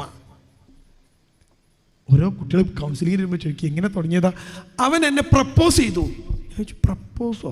പ്രപ്പോസലിനൊക്കെ പറഞ്ഞാൽ പണ്ട് നമ്മളൊക്കെ 25-ാമത്തെ വയസ്സിലാണ് പ്രപ്പോസൽ ആദ്യത്തെ വന്നത്. ഇതിന് 7ാം ക്ലാസ്സിൽ നിന്ന് പ്രപ്പോസൽ. ആരാ പ്രപ്പോസ് ചെയ്ത്? ചെക്കൻ. അപ്പം എൻ്റെ ഫ്രണ്ട്സൊക്കെ പറഞ്ഞു നല്ല പ്രപ്പോസലാണ്. അപ്പോൾ ഞാനത് പ്രപ്പോസൽ ഏറ്റെടുത്തു. അപ്പോൾ ഞങ്ങൾ പ്രേമായി. എന്തൊരു ഈസിയില്ലേ. എന്തുകൊണ്ടാ? എന്നെ ഉമ്മ സ്നേഹിക്കുന്നതിനേക്കാൾ ഉപ്പ സ്നേഹിക്കുന്നതിനേക്കാൾ ഇവൻ സ്നേഹിക്കുന്നു നമുക്ക് തോന്നിയതുകൊണ്ടാ. നേരെ മറിച്ച് ഒരു ഉമ്മ നെറ്റിയിൽ കൊടുത്ത് പുഞ്ചിരിക്കുന്ന മുഖവുമായി ഗേറ്റ് കടന്നു പോകുമ്പോഴും നോക്കിയപ്പോൾ കൈകൊണ്ട് കാണിച്ചു കൊടുത്തൊരു ഉമ്മ ഈ കുട്ടിൻ്റെ മനസ്സിലുണ്ടാകും. നാളെ സ്കൂളിൽ വന്ന് ഒരുത്തൻ പ്രേമാണെന്ന് പറയുമ്പം പോ ചങ്ങാതി, എൻ്റെ ഉമ്മ നിന്നേക്കാൾ എന്നെ സ്നേഹിക്കുന്നു നീ കുട്ടി പറയില്ലേ? ഇനിയോ ഇപ്പോൾ കുട്ടി സ്കൂളിൽ പോയി, ഇനി നിങ്ങൾ അടിക്കേ തുടക്കേ വൃത്തിയാക്കേ എന്താ ചായ്ക്കോ നോ, വേണമെങ്കിൽ കുറച്ച് ദേഷ്യമൊക്കെ പിടിച്ചോ, കുട്ടികളില്ലല്ലോ, നിങ്ങളെ സ്ട്രെസ്സൊക്കെ തീർത്തോ. ഇനി 4 മണി കുട്ടി സ്കൂൾ വിട്ട് വരുന്ന സമയം, കുളിയൊക്കെ കഴിഞ്ഞ് വിശ്രമമൊക്കെ കഴിഞ്ഞ് എൻ്റെ പ്രിയപ്പെട്ട ഉമ്മ 4 മണിക്ക് സ്കൂൾ വിട്ട് 4:30 മണിക്ക് കുട്ടി ബസ്സിൽ വന്ന് ഇറങ്ങുമ്പോൾ കൊലായിൽ കുട്ടിയെ കാത്തിരിക്കണം. അവരിങ്ങനെ വരുമ്പം പാടാ അസ്സലാമു അലൈക്കും ഇതൊക്കെ വർത്താനം, എന്നിട്ട് ഷൂഡ് അയച്ചിട്ട് വേഗം അവിടട്ടെ അങ്ങോട്ട് നിൽക്കേ, അതിനെങ്ങനെ വെറുപ്പിക്കരുത്. അത് ഈ സ്കൂളിൽ എന്ന് പറഞ്ഞാൽ നിങ്ങൾക്ക് അറിയോ, മര്യാദയ്ക്ക് ഒരു ഫാൻ ഉണ്ടാവില്ല. രാവിലെ മുതൽ വൈകുന്നേരം വരെ പഠിപ്പിക്കാൻ ആകെ കുട്ടി ചീഞ്ഞ് നാറിയിട്ടുണ്ടാവും, മണക്കുണ്ടാവും പിന്നെ അല്ലേ. ആ കുട്ടി വീട്ടിലേക്ക് വരുമ്പോൾ കുറച്ച് ദേഷ്യമൊക്കെ ഉണ്ടാവും. അപ്പോൾ ഉമ്മാൻ്റെ സുന്ദരമായ മുഖം കാണിച്ചും ഉമ്മാൻ്റെ സ്നേഹം കൊടുത്തും ആ കുട്ടീൻ്റെ ദേഷ്യമൊക്കെ തീർക്കണം. ആ കുട്ടികളെ ചേർത്ത് പിടിച്ചിട്ട് ഇനി വേഗം പോയി കണ്ട് മേലൊക്കെ കഴുകി നല്ല കുട്ടികളായിട്ട് വാ, ഉമ്മ ഒരു സാധനം ഉണ്ടാക്കി തരാം ഉണ്ടോ? എന്നിട്ട് ആ കുട്ടിൻ്റെ കൂടെ ഇരുന്ന് ചായ കുടിച്ച് ആ കുട്ടിയെ വർത്താനൊക്കെ പറഞ്ഞ് എന്തൊക്കെയായിരുന്നു സ്കൂളിൽ ഉഷാറായിരുന്ന എന്നൊക്കെ ചോദിച്ച് എല്ലാ കുട്ടിയുടെയും കൂടെ ഇരിക്കണം. ഇതൊരു ഫോണും പിടിച്ച് തോണ്ടി തോണ്ടി ചുരിദാർ വെക്കുന്നവർ, മൈലാഞ്ചി വെക്കുന്നവർ അല്ലേ ഒക്കെ മാറ്റി വെക്കണം. അപ്പം കുട്ടി ഒരു പ്രേമത്തിനും പോകില്ല, ഒരു പ്രശ്നം ഉണ്ടാവില്ല. ഇനിയോ ഇപ്പം എവിടെത്തി? നേരം വെളുത്തു, സ്കൂളിൽ പോയി, സ്കൂൾ വിട്ട് വന്നു. ഇനി എന്താ അടുത്ത പരിപാടി? കുട്ടി ഉറങ്ങാൻ പോവാണ്. വിടരുത്. കുട്ടി കണ്ണ് പൂട്ടുമ്പോൾ ഉമ്മാൻ്റെ മുഖം കണ്ടുറങ്ങണം. ഉമ്മാൻ്റെ പണി. അപ്പം നിങ്ങൾക്ക് പണി എന്താ? നല്ല മുഖം കാണിച്ചു കൊടുക്കുക. നിങ്ങളെ ഞാൻ ഈ ഒരു കാര്യം പറഞ്ഞാൽ നിങ്ങൾ ചെയ്താൽ മതി. ഈ കണ്ണാടിയുള്ള പീടിയെ പോയിട്ട് കണ്ണാടി വാങ്ങുക. അടുക്കളൻ്റെ 4 മൂലക്കിൽ നിങ്ങൾ കണ്ണാടി വെച്ച് നോക്കണ്ടി. ഞാനൊരു കാര്യം നിങ്ങൾക്ക് ഉറപ്പ് തരാം, നിങ്ങളെന്നെ പേടിച്ചു പോകുക കണ്ടാൽ. ഇപ്പോൾ ഇവിടെ വന്നിരിക്കുമ്പോൾ നല്ല ഡ്രസ്സൊക്കെ ഇട്ടിരിക്കുമ്പോൾ രസം ഉണ്ടാവും മുഖം കാണാൻ അല്ലേ? നല്ല മുഖം കാണിക്കണം. ഉറങ്ങുമ്പം കുട്ടീനോട് പ്രാർത്ഥനയൊക്കെ ചൊല്ലി ഒരു ഉമ്മൊക്കെ കൊടുത്ത് അസ്സലാമു അലൈക്കും, അപ്പം നാളെ രാവിലെ ഇൻഷാ അല്ലാഹ് കാണാം അല്ലേ? നേരം വിളിക്കുമ്പോൾ വീണ്ടും ഉമ്മാൻ്റെ നല്ല മുഖം. ഏത് കുട്ടിയാ കൂട്ടരെ തെറ്റി പോവുക? നമ്മൾ തിരക്കില്ല, ഓട്ടപ്പാച്ചില്ല. ഇതിൻ്റെ ഇടയിൽ സ്ട്രെസ്സും സ്ട്രെയിനും, കുറേ അമ്മായിമ്മൻ്റെ വെറുപ്പിക്കൽ, കുറേ നാത്തുമാരെ പുകടൽ, ഇതിൻ്റെ ഒക്കെ ഇടയിൽ കൂടി നമ്മൾ ജീവിക്കാണ്. അപ്പോൾ ഉണ്ടാകുന്ന സ്ട്രെസ്സും സ്ട്രെയിനും ഈ കുട്ടികൾക്കിടയിലേക്ക് നിങ്ങൾ കൊടുക്കരുത്. കാരണം ഏറ്റവും പ്രധാനം ഈ മക്കളാണ്. അവരെ പോറ്റലാണ്, അവരെ നന്നാക്കലാണ്. നാളെ ഇതുപോലത്തെ ഒരു പരിപാടി ഇവിടെ സംഘടിപ്പിക്കേണ്ടത് നിങ്ങളുടെ മക്കളാണ്. ഈ ഇരിക്കുന്ന ചെറിയ കുട്ടികളാണ്, 1ലും 2ലും പഠിക്കുന്നവർ. നാളെ ഇവിടുത്തെ പള്ളിയിൽ ഇമാമ് നിൽക്കേണ്ടത്, പള്ളി കൊണ്ടു നടക്കേണ്ടത്, അതിൻ്റെ സെക്രട്ടറി ആവേണ്ടത് ഈ താടി മുടി നിറച്ചോലെ കാലാകാലം ഇവിടെ ഉണ്ടാവുമോ? അവരൊക്കെ മയ്യത്ത് കൊണ്ടുപോകുമ്പോൾ പുതിയ തലമുറ ഇത് ഏറ്റെടുക്കാൻ വേണ്ടാവണം. അതുകൊണ്ട് ഈ പ്രദേശത്തിൻ്റെ ഏറ്റവും വലിയ നന്മ നമ്മുടെ മക്കളാണ് എന്ന ഒരു ചിന്ത നിങ്ങൾക്കുണ്ടാവണം. അതുകൊണ്ട് മക്കൾ കേടുവന്ന് പോവാത്ത ഒരവസ്ഥയിലേക്ക് ബാപ്പയും ഉമ്മയും ചേരണം. ഇനി ബാപ്പാക്ക് എന്താ ജോലി? ഇപ്പം നിങ്ങളിങ്ങനെ സമാധാനത്തിലിരിക്കുക, ഞങ്ങൾക്ക് പൊന്നുമില്ലല്ലോ അല്ലേ, ഒക്കെ അവൾ നോക്കിക്കോളും. ബാപ്പാക്ക് എന്താ ജോലി? നിങ്ങളൊന്നും ചെയ്യണ്ട, നിങ്ങൾ മക്കളെ നോക്കും വേണ്ട. നിങ്ങൾ ഒറ്റ കാര്യം ചെയ്താൽ മതി. വീട്ടിൽ ഈ മക്കളെ നോക്കുന്ന ഭാര്യ ഇല്ലേ, അവക്ക് ഇത്തിരി സ്വൈര്യം സമാധാനം മാത്രം കൊടുത്താൽ മതി. ബാക്കിയൊക്കെ അവൾ നോക്കിക്കോളും. അത് നമ്മൾ കൊടുക്കൂല, അതാ പ്രശ്നം. ആ ഭാര്യക്ക് സ്നേഹം കൊടുത്ത് ചേർത്ത് പിടിച്ച് കൂടെ നിർത്തി സാരല്ല പറഞ്ഞാൽ മതി. ബാക്കിയൊക്കെ ഈ പെണ്ണ് നോക്കിക്കോളും. വീട് ഫുൾ അവൾ ക്ലീൻ ആക്കിക്കോളും, മക്കൾ അവൾ നോക്കിക്കോളും, ഒരു പ്രശ്നം ഉണ്ടാവില്ല. പക്ഷേ അവളെ ഒന്ന് ചേർത്ത് പിടിച്ച്, നമ്മുടെ ഉമ്മ അവളോട് കാണിച്ച ക്രൂരതകൾ, പ്രശ്നങ്ങൾ ഉണ്ടാവും. ഉമ്മ നമ്മളതൊക്കെ തന്നെയാണ്, പക്ഷേ പ്രശ്നങ്ങളുണ്ടാവും. നമുക്ക് ഉമ്മനെ കുറ്റം പറയാൻ പറ്റൂല. പക്ഷേ ആ പെണ്ണിനൊന്ന് ചേർത്ത് പിടിച്ച് സാരല്ല, ഒക്കെ ശരിയാവും, ഞാൻ ഉണ്ട് നിൻ്റെ കൂടെ എന്ന് പറഞ്ഞ് ആ പെണ്ണിന് വേണ്ടത് പരിഗണനയാണ്. ആ പരിഗണന കൊടുത്ത് ഇത്തിരി സ്നേഹം കൊടുത്താൽ അടിപൊളിയോ. അപ്പോൾ ഒരു പ്രശ്നം ആ കുടുംബത്തിലുണ്ടാവില്ല. കുട്ടികൾ ഉഷാറാകും, കുടുംബം അടിപൊളിയാകും, ഒരു സ്ട്രെസ്സും സ്ട്രെയിനും ഉണ്ടാവില്ല. വൈകുന്നേരം ജോലി കഴിഞ്ഞാൽ ഓടിയെത്താൻ തോന്നുന്ന കുടുംബമായി നമ്മുടെ കുടുംബം മാറും. അതുകൊണ്ട് ആധുനികമായ ഈ ലോകത്ത് ഇത്തരത്തിലുള്ള സിംഹവാലൻ കുരങ്ങ് പോലെ വംശനാശം സംഭവിച്ചു കൊണ്ടിരിക്കുന്ന കുടുംബങ്ങളെ ഏറ്റവും മനോഹരമായി മുന്നോട്ട് കൊണ്ടുപോയിട്ട് ഇതാ ഇങ്ങനെയാണ് ജീവിക്കേണ്ടത് എന്ന് ഒരു മനുഷ്യന് കാണിച്ചു കൊടുക്കുന്ന മോഡലാവാൻ എൻ്റെ പ്രിയപ്പെട്ടവരെ നമുക്ക് കഴിയണം. അതിനുള്ള വലിയൊരു ശ്രമം എൻ്റെ പ്രിയപ്പെട്ട കുടുംബങ്ങൾക്കിടയിൽ ഉണ്ടാവണം. ഞാൻ പറഞ്ഞ വിഷയങ്ങളെല്ലാം നിങ്ങളുടെ മനസ്സിലുണ്ടായി ഈ ഗ്രൗണ്ട് വിട്ട് പോകുമ്പം ഒരു പുതിയ കുടുംബ അവസ്ഥയിലേക്ക്, ഒരു മാറ്റത്തിലേക്ക് അതിൻ്റെ നാന്ദി കുറിക്കലായി മാറട്ടെ ഈ കുടുംബ സംഗമം, ഈ ചേരൽ എന്ന് പ്രാർത്ഥിച്ചുകൊണ്ട് ഞാൻ അവസാനിപ്പിക്കുകയാണ്. എന്നെ ക്ഷണിച്ച ഇതിൻ്റെ സംഘാടകർക്കും എന്നെ കേട്ട പ്രിയമുള്ള സഹോദരി സഹോദരന്മാർക്കും എല്ലാ നന്ദിയും കടപ്പാടും അറിയിച്ചുകൊണ്ട് ഞാൻ അവസാനിപ്പിക്കുന്നു. റബ്ബ് സുബ്ഹാനഹു തആല ഇത്തരമൊരു പരിപാടിക്ക് പിന്നിൽ പ്രവർത്തിച്ചവർക്ക് സ്വർഗം നൽകി അനുഗ്രഹിക്കുമാറാവട്ടെ. ഈ പരിപാടിക്ക് സംസാരിച്ചവർക്കും ഇത് കേട്ടവർക്കുമൊക്കെ ഇത് നല്ല അമലായി കണ്ട് നാളെ ജന്നാത്തുൽ ഫിർദൗസിൽ ഇതുപോലെ കുടുംബങ്ങളുമായി നാം ഏവരെയും റബ്ബ് സുബ്ഹാനഹു തആല ഒരുമിച്ച് കൂട്ടി അനുഗ്രഹിക്കുമാറാവട്ടെ. നമ്മിൽ നിന്ന് വന്നുപോയ സകല തെറ്റുകളും റബ്ബ് സുബ്ഹാനഹു തആല അവൻ്റെ ഫضل കൊണ്ട് വിട്ടുപുറത്ത് മാപ്പാക്കി തരുമാറാവട്ടെ. റബ്ബന ഹബ് ലനാ മിൻ അസ്വാജിന വദുരിയാതിന ഖുറത അയുനിൻ വജഅൽനാ ലിൽ മുത്തഖീന ഇമാമ റബ്ബന ആതിനാ ഫിദ് ദുനിയ ഹസന വഫിൽ ആഖിറതി ഹസനതൻ വഖിനാ അദാബന്നാർ വആഖിറു ദഅവാനാ അൽഹംദുലില്ലാഹി റബ്ബിൽ ആലമീൻ. അസ്സലാമു അലൈക്കും വറഹ്മത്തുള്ളാഹി വബറകാതുഹു.